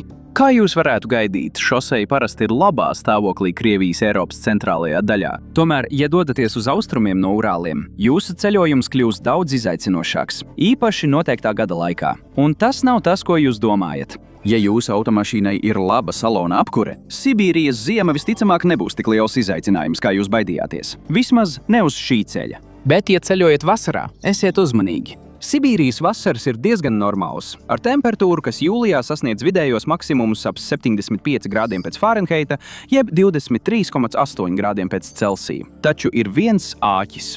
Vasaras mēnešos var būt lietains. Vidēji uz 11 kvadrātpēdām, jeb 1 kvadrātmetru dienā nolīs nedaudz vairāk par 4 pintēm, jeb 2 litriem ūdens. Augustā tas ir nedaudz vairāk. Tas varbūt neizklausās daudz. Ņujorka vasarā patiesībā saņem ievērojami vairāk lietus. Vienkārši Amerikas Savienotajās valstīs infrastruktūru spēja daudz labāk uzturēt. Ceļš uz austrumiem no Urāliem bieži ir slikti asfaltēts, tāpēc, kad sākas lietus, liela tā daļa pārvēršas dubļu jūklī. Krievijas varas iestādēm vienkārši nav pietiekamu resursu, lai uzturētu to vajadzīgajā stāvoklī. Milzīgie attālumi ir pārāk lieli, lai tos varētu pārvaldīt. Tas nepalīdz, kad daļa ceļa ved cauri sarežģītam reljefam, piemēram, mežiem vai tundrai. Un negaidi, ka pa ceļam atradīsi daudz naktsmītņu. Atceries, ka Sibīrijā vidēji ir tikai 3 cilvēki uz kvadrātkilometru. Atvērt viesnīcu šajā maršrutā visticamāk mēģināt tikai paši drosmīgākie uzņēmēji. Visticamāk, tu gulēsi savā mašīnā vai dosies kempingā, kur vari sagaidīt daudz odu, kas tev turēs kompāniju tajos īsajos siltuma brīžos šeit. Tevi iespējams nepārsteigs, ka ceļveži iesaka potenciālajiem braucējiem sagatavoties sliktākajam un nekad nebraukt pa Transsibīrijas šoseju vienatnē. Ja tavai mašīnai rodas tehniskas problēmas vai notiek kāda cita ārkārtas situācija, tu vari atrasties patiešām daudz jūdžu attālumā no palīdzības. Vadītājiem vienmēr jāatceras, cik lieli attālumi šeit ir iesaistīti. Attālums no Irkutskas līdz Habārovskai, 2 no lielākajām pilsētām tikai šosejas austrumu daļā, joprojām ir lielāks nekā attālums starp Ņujorku un Dallasu, Teksasā. Un atceries, Transsibīrijas šoseja ir labākais ceļš šeit. Vietējie ceļi ir daudz sliktākā stāvoklī. Parasti tie nav asfaltēti, un asfaltētie bieži vien ir pilni ar bedrēm. Infrastruktūras trūkuma dēļ dažas pilsētas Sibīrijā lielāko gada daļu ir nepieejamas. 10% Krievijas iedzīvotāju uz vairākām dienām vai pat nedēļām tiek pilnībā nogriezti no pārējās valsts. Piemēram, ņemam Čerskiju Sahas republikā. Ziemā temperatūra šeit var nokristies līdz -58 grādiem pēc Fārenheita, kas ir -50 pēc Celsija. Tas neatrodas tuvu Transsibīrijas šosejai, tāpēc tas ir izolēts. 8 mēnešus aprakts zem ledus un sniega. Tas zināmā mērā ir apzināti. Šī vieta tika dibināta 1931. gadā kā daļa no Staļina gulagu tīkla. Savā uzplaukuma laikā pilsētā dzīvoja apmēram 12,000 cilvēku, bet, saprotams, lielākā daļa aizbrauca pēc Padomju Savienības sabrukuma. Līdz 2010. gada Krievijas tautas skaitīšanai bija palikuši gandrīz 2900 cilvēku. Čerskijs ir diezgan tipisks piemērs runājot par Sibīrijas pilsētām, īpaši, ja tās atrodas uz ziemeļiem no polārā loka. Šīs pilsētas bieži atrodas tundrā. Kravas automašīnas var piegādāt preces, kad upes sasalst, taču jūs droši vien nebrīnīsieties dzirdot, ka šie braucieni var būt gari un bīstami. Brauciens, ja to tā var nosaukt, no Jakutskas reģiona lielākās pilsētas līdz Čerskijam ir nedaudz mazāk nekā 1200 jūdzes, 1900 km, un tas aizņem nedēļu. Pat lidojums ar turbopropelleru aizņem 4,5 stundas. Pat pēc visiem šiem gadsimtiem Krievija joprojām nav izveidojusi nepieciešamo infrastruktūru, lai savienotu Sibīriju ar Krievijas centrālo daļu. Un tas ir daļēji apzināti. Tas palīdz, kad Maskava atrod vajadzību izmantot vietējos iedzīvotājus savām ambīcijām. Sibīrijas iedzīvotāji bija pirmie, kas gāja bojā Ukrainā, lai Krievijas lielāko pilsētu iedzīvotājiem tas nebūtu jādara. Taču šāda attieksme pret vietējiem ir kā divpusējs zobens. Piešķirot tik maz uzmanības cilvēkiem un infrastruktūrai šeit, Krievijas ekonomika iestrēgst otrajā pārnesumā. Sibīrija rada lielisku paradoksu dzīvei mūsdienu Krievijā. Kā viens no pasaules bagātākajiem reģioniem var būt tik nabadzīgs. Skaitļi nemelo. Krievija ir pasaulē bagātākā valsts ar dabas resursiem. Investori tās dabas resursus novērtē uz iespaidīgiem $75 triljoniem. Pat Amerikas Savienotās valstis ieņem tikai tālu otro vietu ar dabas resursiem $45 triljonu vērtībā. Krievijai ir pasaulē lielākās pierādītās dabasgāzes rezerves. Tikai 2020. gadā tās sasniedz 1,32 kvadriljonus kubikpēdu. Tas veido 20% no pasaules kopējā apjoma. Krievijai ir aptuveni 80 miljārdu barelu pierādītu naftas rezervju, kas padara to par 8. lielāko valsti šajā kategorijā. Taču Krievijai ir daudz vairāk ko piedāvāt. Tās dabas resursi ir ārkārtīgi daudzveidīgi. Krievija ir kā frāze no sengrieķu mītiem. Tā burtiski ir bagāta ar zeltu. 2023. gadā tā ieguva 322 tonnas zelta, ierindojoties otrajā vietā aiz Ķīnas, un patērēja tikai 71 tonu. Tur ir daudz vairāk nekā tikai zelts. Vien Krievijas tālajos austrumos ir sudrabs, kokmateriāli, dzelzsrūda, svins un cinks. Turklāt tur ir vairāk nekā 543 miljoni akru, jeb 220 miljoni hektāru lauksaimniecības zemes. Tas ir svarīgi, jo, izņemot enerģiju, lauksaimniecības produkti ir otra lielākā Krievijas eksporta preču grupa. Un, ja domājat, ka Krievijai nav paveicies ar materiāliem, kas nepieciešami mūsdienu digitālajai ekonomikai, padomājiet vēlreiz. ASV ģeoloģijas dienests lēš, ka Krievijā ir 3,8 miljoni tonu redzemju metālu. Tās rezerves ir 5. lielākās pasaulē. Krievijas dabas resursu ministrija apgalvo, ka krājumi ir daudz lielāki – 28,7 miljoni tonu, lai ko tas arī nozīmētu. Mēs jūs nevainotu, ja domātu, ka tam nav lielas vērtības. Katrā ziņā šie metāli nav viena veida, bet gan ļoti dažādi. Ir litijs baterijām, galijas pusvadītājiem un berilijas lidmašīnām, kosmosa kuģiem un pat potenciālajiem kodolsintēzes reaktoriem, lai minētu tikai dažus piemērus. Jakutijā vien Tomtoras atradnē ir vismaz 1,7 miljoni tonu redzemju materiālu. Taču, neskatoties uz šo fantastiskās bagātības apjomu, Krievijas ekonomika ir tikai 11. lielākā pasaulē. Tas izklausās iespaidīgi, bet ar tik lieliem resursiem, kāpēc tā nav vēl lielāka? Situācija kļūst vēl drūmāka, ja paskatās uz iedzīvotājiem. Pasaules banka norāda, ka tās IKP uz vienu iedzīvotāju 2024. gadā bija gandrīz $15,000. Starp citu, tas ir mazāk nekā, piemēram, Kostarikā. Arī Sibīrijas apgabali, kuros ir visa šī bagātība, kļūst arvien tukšāki. Miljoniem cilvēku kopš 1991. gada ir aizbēguši, dodoties uz tādām vietām kā Maskava, lai meklētu labākas iespējas. Trešdaļa iedzīvotāji Krievijas tālajos austrumos kopš tā laika ir pazudusi. Tur palikuši tikai apmēram 5 miljoni cilvēku. Tas nenotiktu, ja viņi varētu gūt labumu no šīs bagātības, bet viņi to nedara. Putins ir izstrādājis grandiozus plānus, lai to labotu. Viņš vēlas, lai Krievija kļūtu par vienu no 5 lielākajiem redzemju metālu ražotājiem pasaulē, un līdz 2030. gadam iegūtu 12% starptautiskā tirgus daļu, kas šķiet maz ticams. Atceries ceļu tīklu tur. Tur visticamāk nebūtu lielas rosības. Infrastruktūra vienkārši nav izveidota. Kā jūs droši vien jau esat sapratuši, ceļi ir viens no biežākajiem sūdzību iemesliem vietējo iedzīvotāju vidū Krievijā. Šīm sūdzībām ir labs iemesls. Krievijas ceļi var būt patiešām bīstami. 2023. gadā satiksmes negadījumos gāja bojā 14,700 cilvēku. Tās izklausās krietni mazāk nekā gandrīz 41,000 nāves gadījumu Amerikas Savienotajās valstīs tajā gadā. Bet, ja ņem vērā, ka ASV ir 243 miljoni licencētu autovadītāju, bet Krievijā tikai 72,5 miljoni, tad negadījumi izceļas daudz vairāk. Vēlreiz, skaitļi nemelo. Aptuveni 0,01% amerikāņu autovadītāju gāja bojā negadījumos 2023. gadā, bet Krievijā bojāgājušo autovadītāju bija 2 reizes vairāk. Goldman Sachs kādreiz ierindoja Krievijas ceļu tīklu 130. vietā no 142 pasaulē. Tas bija pirms dažiem gadiem, bet tā kā Krievijas valdība mūsdienās tērē 40% no sava budžeta militāriem izdevumiem, situācija visticamāk nav daudz mainījusies. Ja nu kas, tad tā ir kļuvusi vēl sliktāka, un šoreiz tas vismaz nav ierobežots tikai ar Sibīriju. Sibīrijā varbūt ir vislielākā problēma, bet arī ceļi valsts centrālajā daļā bieži ir pārpildīti sliktā stāvokļa dēļ. Pat maršruts starp Maskavu un Sanktpēterburgu nav aprīkots, lai izturētu smago kravas automašīnu satiksmi. Tas rada vēl vienu paradoksu. Kā Krievija var kļūt par redzemju metālu lielvalsti, ja tā nespēja pārvietot cilvēkus, aprīkojumu un preces pa savu plašo teritoriju? Pirms kara Krievijas transporta ministrija lēsa, ka valsts katru gadu zaudē no 7 līdz 9% no IKP sliktu ceļu dēļ. Kāpēc tad Krievija nemēģina darīt visu iespējamo, lai uzlabotu ceļus? Tas nav tik vienkārši. Skarbais klimats acīm redzami ļoti apgrūtina šādus centienus. Un tad vēl ir korupcija. Korupcija vienmēr ir bijusi viens no galvenajiem iemesliem, kāpēc Krievija nekad nav bijusi tik veiksmīga, kā tās diktatori vēlējās. Tagad nav nekādas atšķirības. Valsts infrastruktūras uzlabošanai ir nepieciešamas lielas investīcijas. Un ņemot vērā, cik daudz naudas tur apgrozās, nav jābrīnās, ka korumpēti ierēģi cenšas to piesavināties. Ruskij tilts, kas kādreiz bija garākais piekaramais tilts pasaulē, ir aptuveni 3900 pēdu, jeb gandrīz 1200 metru garš un savieno Vladivostoku ar Ruskij salu. Tas tika pabeigts 2012. gadā, un toreizējais premjerministrs Medvedevs to slavēja kā Krievijas inženierijas simbolu. Ir tikai viena problēma.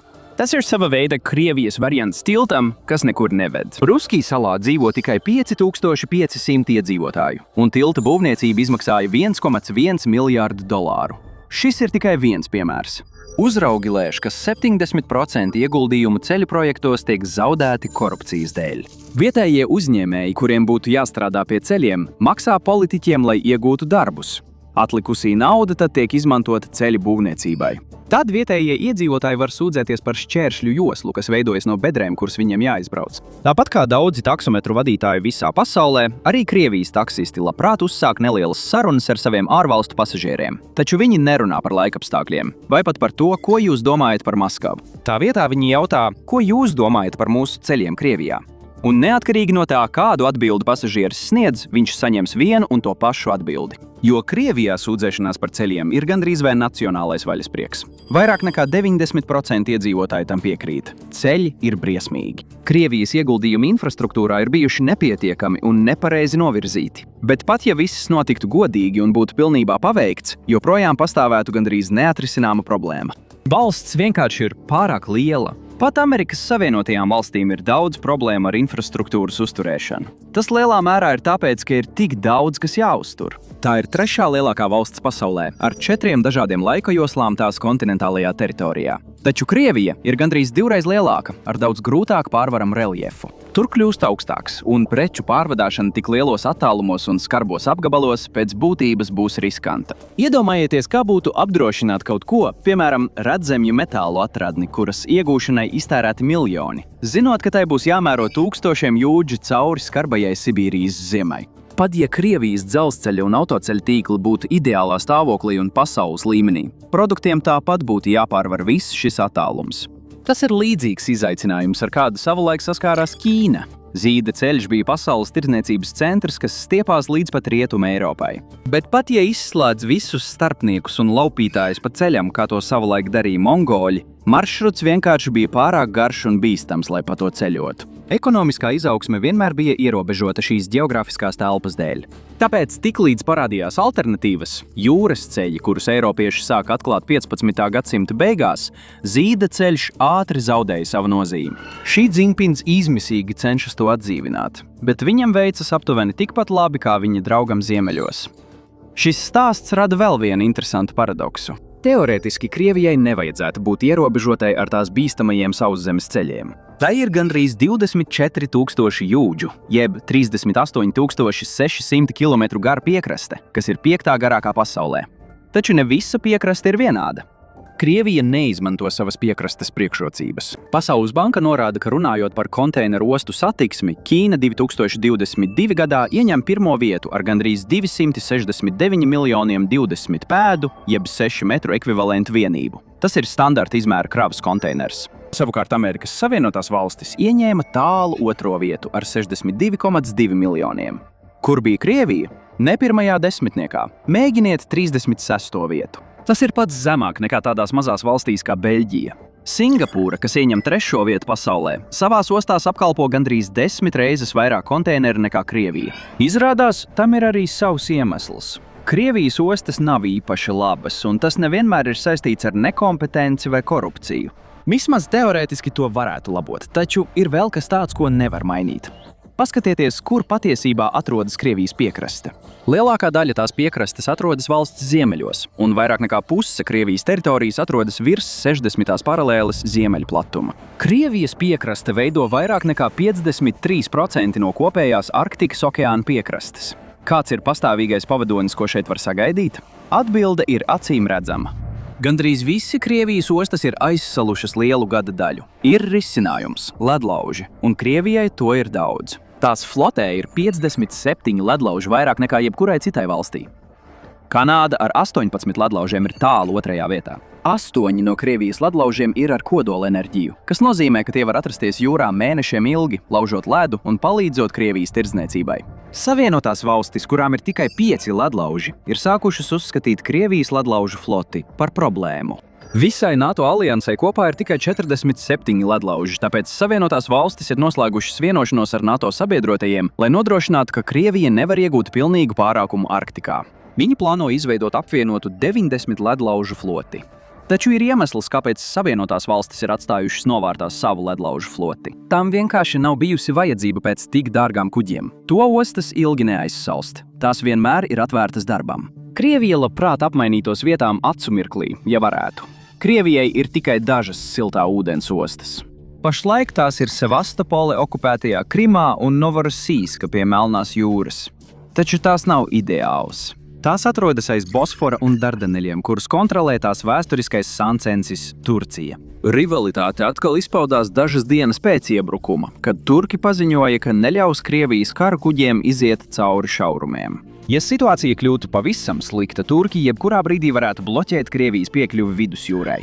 Pēters Lielais un pēc viņa nākušie Krievijas diktatori izlietoja daudz asiņu un bagātību paaudzēm ilgos karos pret osmaņu turkiem, lai iegūtu atbalsta punktus pie Melnās jūras. Un tomēr Turcija joprojām saglabā ģeogrāfisko priekšrocību. Tāpēc Krievija paplašinājās citur, lai meklētu vēl citas neaizsalstošas ostas. Ir Kaļiņingrada, bet arī tai ir problēmas. Tā vietā, lai atrastos aiz Turcijas šaurumiem, šī osta atrodas aiz šaurumiem, kurus viegli var kontrolēt citi seni ienaidnieki – Dānija un Zviedrija, īpaši tagad ar Amerikas palīdzību. Zviedrija atkal nostiprina Gotlandes salu, kas ir tikai 200 pēdu attālumā. 214 jūdzes, 345 km no Kaļiņingradas. To jau dēvē par NATO lidmašīnu bāzes kuģi Baltijas jūrā. Un pat tad, ja Krievijas kuģiem izdotos netraucēti izkļūt cauri šiem šaurumiem, tiem vēl būtu jāšķērso Lamanša šaurums un jāsaskars ar visiem NATO jūras spēkiem tur. Agrākos laikos viņiem būtu nācies saskarties ar karaliskā jūras spēka varenību. Tātad Kaļiņingrada nav risinājums Krievijas Melnās jūras problēmām. Tomēr Krievijas ģeogrāfija piedāvā izēju. Kaut kādā ziņā. Pārsteidzoši, bet Murmanskas osta parasti ziemā neaizsalst, neskatoties uz tās augsto ziemeļu platumu. Tas ir pateicoties siltajai straumei no Džeta straumes, kas izplūst no Amerikas līča, agrāk pazīstama kā Meksikas līcis. Bet nesteigsimies. Paskatieties, kur atrodas Murmanska. Lai nokļūtu no Murmanskas līdz apklātai okeānam, Krievijas kuģiem jāšķērso GUK sprauga. 2 šaurumi starp Grenlandi un Islandi, kā arī starp Islandi un apvienoto karalisti. Karaliskajai flotei ir liela pieredze šo ūdeņu patrulēšanā dzīves laikā. Augstā kara laikā tā specializējās šajā reģionā. Impērijas Krievijai bija vēl sliktāk, kad karaliskā flote valdīja pār pasaules viļņiem. Krievijas atklāto okeāna siltā ūdens ostu trūkums tās Eiropas sirdī deva tai vēl vienu iemeslu turpināt paplašināties uz austrumiem, pāri Urāliem, līdz pat Klusajam okeānam un pat Ziemeļamerikā. Ko tā ieguva par šiem centieniem? Vispirms apskatīsim Petropavlovskas Kamčatskas ostu, Kamčatkas pussalā. Pārsteidzoši, tā neaizsalst. Diemžēl, Krievijai tas joprojām nav tik labi. Kamčatku nevar savienot ar Krievijas kontinentālo daļu ne pa ceļu, ne pa dzelzceļu. Reļefs ir vienkārši pārāk nelabvēlīgs. Tāpēc Krievija turpināja meklēt visā plašajā Eirāzijas kontinentā siltu ūdeņu ostu, kas nebūtu aiz potenciāli naidīgiem kontrolpunktiem. Vladivostoka bija viens no galvenajiem mērķiem. Beidzot, 19. gadsimtā to iegūt no Ķīnas bija liela uzvara. Diemžēl Krievijai ar to vēl nepietiek. Toreiz tā ziemā apledoja uz 4 mēnešiem gadā. Tai nav golfa straumes priekšrocība, un tur valda gandrīz polārs augstums, kas no novembra līdz martam sasaldē Sibīriju.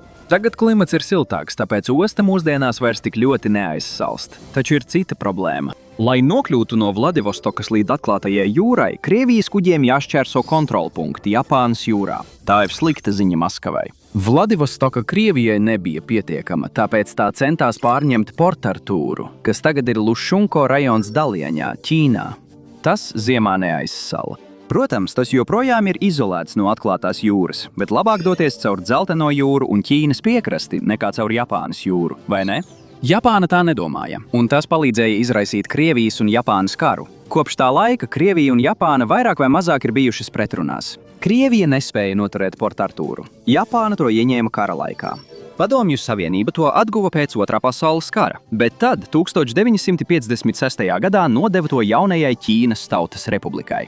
Tātad visa šī avantūra beigās bija veltīga. Pēteris Lielais redzēja Krieviju kā lielu jūras lielvalsti, bet neviens no viņa pēctečiem nekad nav spējis īstenot šo vīziju. 19. gadsimta Krievijas cariem tik ļoti trūka siltā ūdensosta, kas būtu droša no karaliskās flotes, ka viņi sāka meklēt iespējas Persijas līcī vai pat Indijas okeānā. Tā sākās sacensība ar Lielbritāniju, kas pazīstama kā Lielā spēle. Krievija to neuzvarēja. Neskatoties uz visiem tās ieguvumiem, līdz pat mūsdienām Krievija joprojām ir sauszemes valsts, ja tās pretinieki to vēlas. Nav jāskatās pārāk tālu pagātnē, lai atrastu piemēru, cik bīstami tas var būt Krievijas drošībai. Nacisti patiešām strauji virzījās uz priekšu, kad viņi 1941. gada 22. jūnijā iebruka Padomju Savienībā. Savienotās valstis drīz pēc tam piekrita piegādāt padomju pusē preces saskaņā ar Lend-līzes aktu, taču bija milzīga problēma. Kā preces patiesībā tur nonāks? Murmanska? Nacistu zemūdens padarītu šo maršrutu sarežģītu un bīstamu. Turklāt Hitlers bija okupējis Norvēģiju. Melnās jūras maršruts? Dubults. Nē. Grieķija atradās asas valstu okupācijā. Turklāt nacisti bija ieņēmuši Krimu un nezaudēja to līdz 1944. gadam Vladivostoka vai kāda cita vieta gar Krievijas klusā okeāna piekrasti. Tas nozīmētu saskarties ar Japānas impērijas floti laikā, kad Tokija bija dominējošā šajā reģionā. Palika tikai viena izvēle. Kuģi piestāja ostās Persijas līcī un pēc tam devās cauri Persijas koridoram Irānā. Un pat tas prasīja gandrīz parodijas cienīgus centienus, lai to panāktu. Apvienotā Lielbritānijas un Padomju Savienības invāzija. Pirms tam tur esošā valdība bija pārāk labvēlīga asas valstīm. Par laimi, invāzija izdevās. Amerikāņu piegādes nonāca Krievijā pēc tam, kad bija apceļojušas pusi pasaules, un nacisti beidzot tika atspiesti atpakaļ. Krievija teorētiski varētu izveidot spēcīgu floti, lai kompensētu šos geogrāfiskos trūkumus, taču tur ir problēma. Jūs iespējams jau to bijāt gaidījuši. Uz papīra Krievijas flote ir viena no spēcīgākajām pasaulē, taču ieskatoties dziļāk, jūs redzēsiet, ar kādām grūtībām tā saskaras. Visi Krievijas lielie kuģi, tās vienīgais aviācijas bāzes kuģis, 4 kreiseri un 10 iznīcinātāji ir vecāki par 30 gadiem.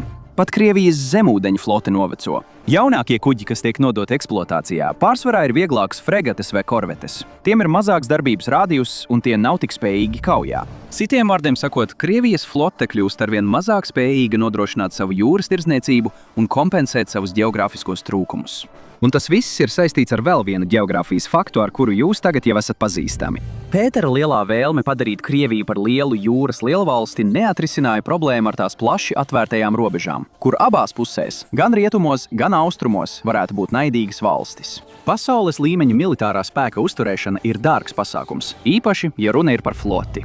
Tāpēc vēsturiski lielākajai daļai valstu ir nācies izvēlēties, vai ieguldīt resursus sauszemes spēka attīstībā, vai kļūt par jūras lielvalsti. Tas īsti nav precīzi pateikts. Parasti geogrāfija šo izvēli izdara viņu vietā. Kā sala, Lielbritānijai nebija nepieciešams tik daudz līdzekļu ieguldīt sauszemes armijā. Ieguldījumi flotē bija veids, kā tā varēja sevi aizsargāt. Tas bija arī lielisks veids, kā kļūt par pasaules vadošo impēriju. Krievijas gadījumā ir tieši pretēji. Ar tik grūti aizsargājumām robežām tai ir jāiegulda daudz vairāk līdzekļu armijā, kas spēj nosegt tik plašu teritoriju. Visi Krievijas krīzes brīži ir notikuši uz sauszemes, nevis jūrā. Maskavai jūras vara ir greznība, kuru kļūst arvien grūtāk atļauties. Tātad, vai Krievijai ir kāda izēja? Vai Krievija varētu atrast veidu, kā nogādāt savus fantastiskos resursiem izslāpušajos pasaules tirgos tā, lai ārvalstu konkurenti nevarētu iejaukties? Iespējams, ka var. Krievijai globālā sasilšana ir ļoti laba lieta. 2018. gadā Krievija un Ķīna parakstīja $9,5 miljārdu investīciju līgumu infrastruktūras attīstīšanai. Tas izklausās standarta, taču tajā bija kaut kas savāds. Vienīgā konkrēti nosauktā prioritāte Krievijas preses relīzē bija Ziemeļu jūras ceļš. Šis maršruts, kuru jūs varētu pazīt arī kā ziemeļaustrumu pāreju, savieno Murmansku un Vladivostoku. Tam ir daudz priekšrocību. Atcerieties to kuģi, kas 2021. gadā iestrēga Suecas kanālā? Tas pasaules ekonomikai izmaksāja $400 miljonus stundā. Labi attīstīts Ziemeļjūras ceļš no visa tā izvairītos. Tā vietā, lai ceļotu apkārt Eirāzijai caur šaurām vietām, piemēram, Malakas šaurumu un Suecas kanālu, viņi varētu doties apkārt Krievijas krastam. Tam ir daudz priekšrocību. Tas ietaupītu daudz laika un naudas. Parasts ceļojums, piemēram, no Tokijas uz Hamburgu pa Suecas kanāla maršrutu, aizņem 48 dienas. Tas pats ceļojums pa Ziemeļu jūras ceļu aizņemtu tikai 35 dienas.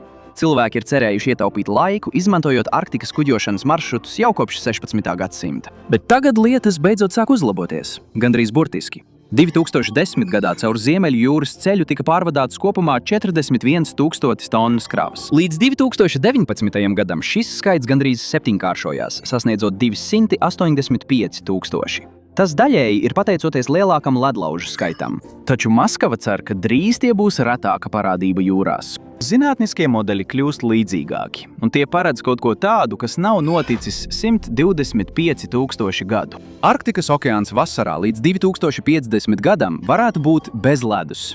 Drosmīgākās prognozes liecina, ka tas varētu notikt jau 2030. gados, un tas varētu būt lieliskas ziņas Krievijai. Protams, attīstība gar Ziemeļu jūras ceļu līdz šim vairāk ir bijusi ažiotāžas objekts, nevis kaut kas, kas patiešām ir noticis. Ķīna joprojām ir ieinteresēta, taču konkrēti projektu ziņā noticis ir maz. Krievijas iebrukums Ukrainā šos attīstības plānus ir aizkavējis. Pat tā, šajā gadsimtā mēs varam sagaidīt konkrētākas investīcijas. Ieguvumu ir pārāk daudz, un Krievija būtu lielākā ieguvēja. Iedomājieties kuģus no visas pasaules, kas apstājas pie Krievijas krastiem, lai veiktu darījumus. Bet vai tas patiešām atbrīvo Krieviju no tās ģeogrāfiskās lāsta? Par to var strīdēties. Pirms pāris gadiem daži Krievijas ultranacionalistiskie militārie blogeri runāja par Aļaskas atgūšanu. Šīs runas parādījās kā reakcija uz jaunu likumu, ko ieviesa Putins. Tas piešķīra līdzekļus Krievijas īpašumu meklēšanai, reģistrēšanai un juridiskai aizsardzībai ārzemēs, tostarp teritorijām no bijušās impērijas un Padomju Savienības. Putins neatguva Aļasku, taču kritiķi apšaubīja, ko īsti nozīmē šī aizsardzība. Šis vārds bija izplatīta retoriska taktika Krievijas vēsturiskajā paplašināšanā. Tā kā Arktikas ledus kūst, būtu iemesls vēlēties to atgūt. Attālums starp Krievijas un Amerikas teritoriju pāri Beringa šaurumam ir tikai 55 jūdzes, jeb 88 km šaurākajās vietās gar Sauszemi. Tas būtu īsts izaicinājums Krievijas kuģniecībai atklātajā Arktikā. Aļaskā ir 9 aktīvas ASV militārās bāzes. Dažās no tām izvietota nopietna tehnika, piemēram, F-22 Raptor un F-35 Lightning II iznīcinātāji. Tur ir arī centrs zemūdeņu testēšanai. Teiksim tā, ja situācija sāsinātos, Krievijas tirdzniecība pa ienesīgo Ziemeļu jūras ceļu joprojām nebūtu droša no ārvalstu varām. 21. gadsimtā Beringa šaurums varētu kļūt par vēl vienu bīstamu šaurumu, kuram Krievijai steidzami jāatrod risinājums, bet tā to nespēja. Tātad redzat, runājot par Krieviju, vislabāk to ir izteicis slavenais Staļina biogrāfs Stīvens Kotkins. Krievija vēlas izcelties kā lielvalsts, taču tās iespējas nekad nav atbildušas tās ambīcijām. Jo neatkarīgi no tā, cik lieli ir viņu karaspēki, pat varenākie valdnieki nevar iekarot visu karti. Paldies, ka šodien pievienojāties man. Ceru, ka jums patika video, un ja vēlaties redzēt vairāk šādu video, lūdzu apsveriet iespēju abonēt un ieslēgt paziņojumus. Tas tiešām ir svarīgi. Vēlreiz paldies, un tiekamies nākamreiz raidījumā MapHack.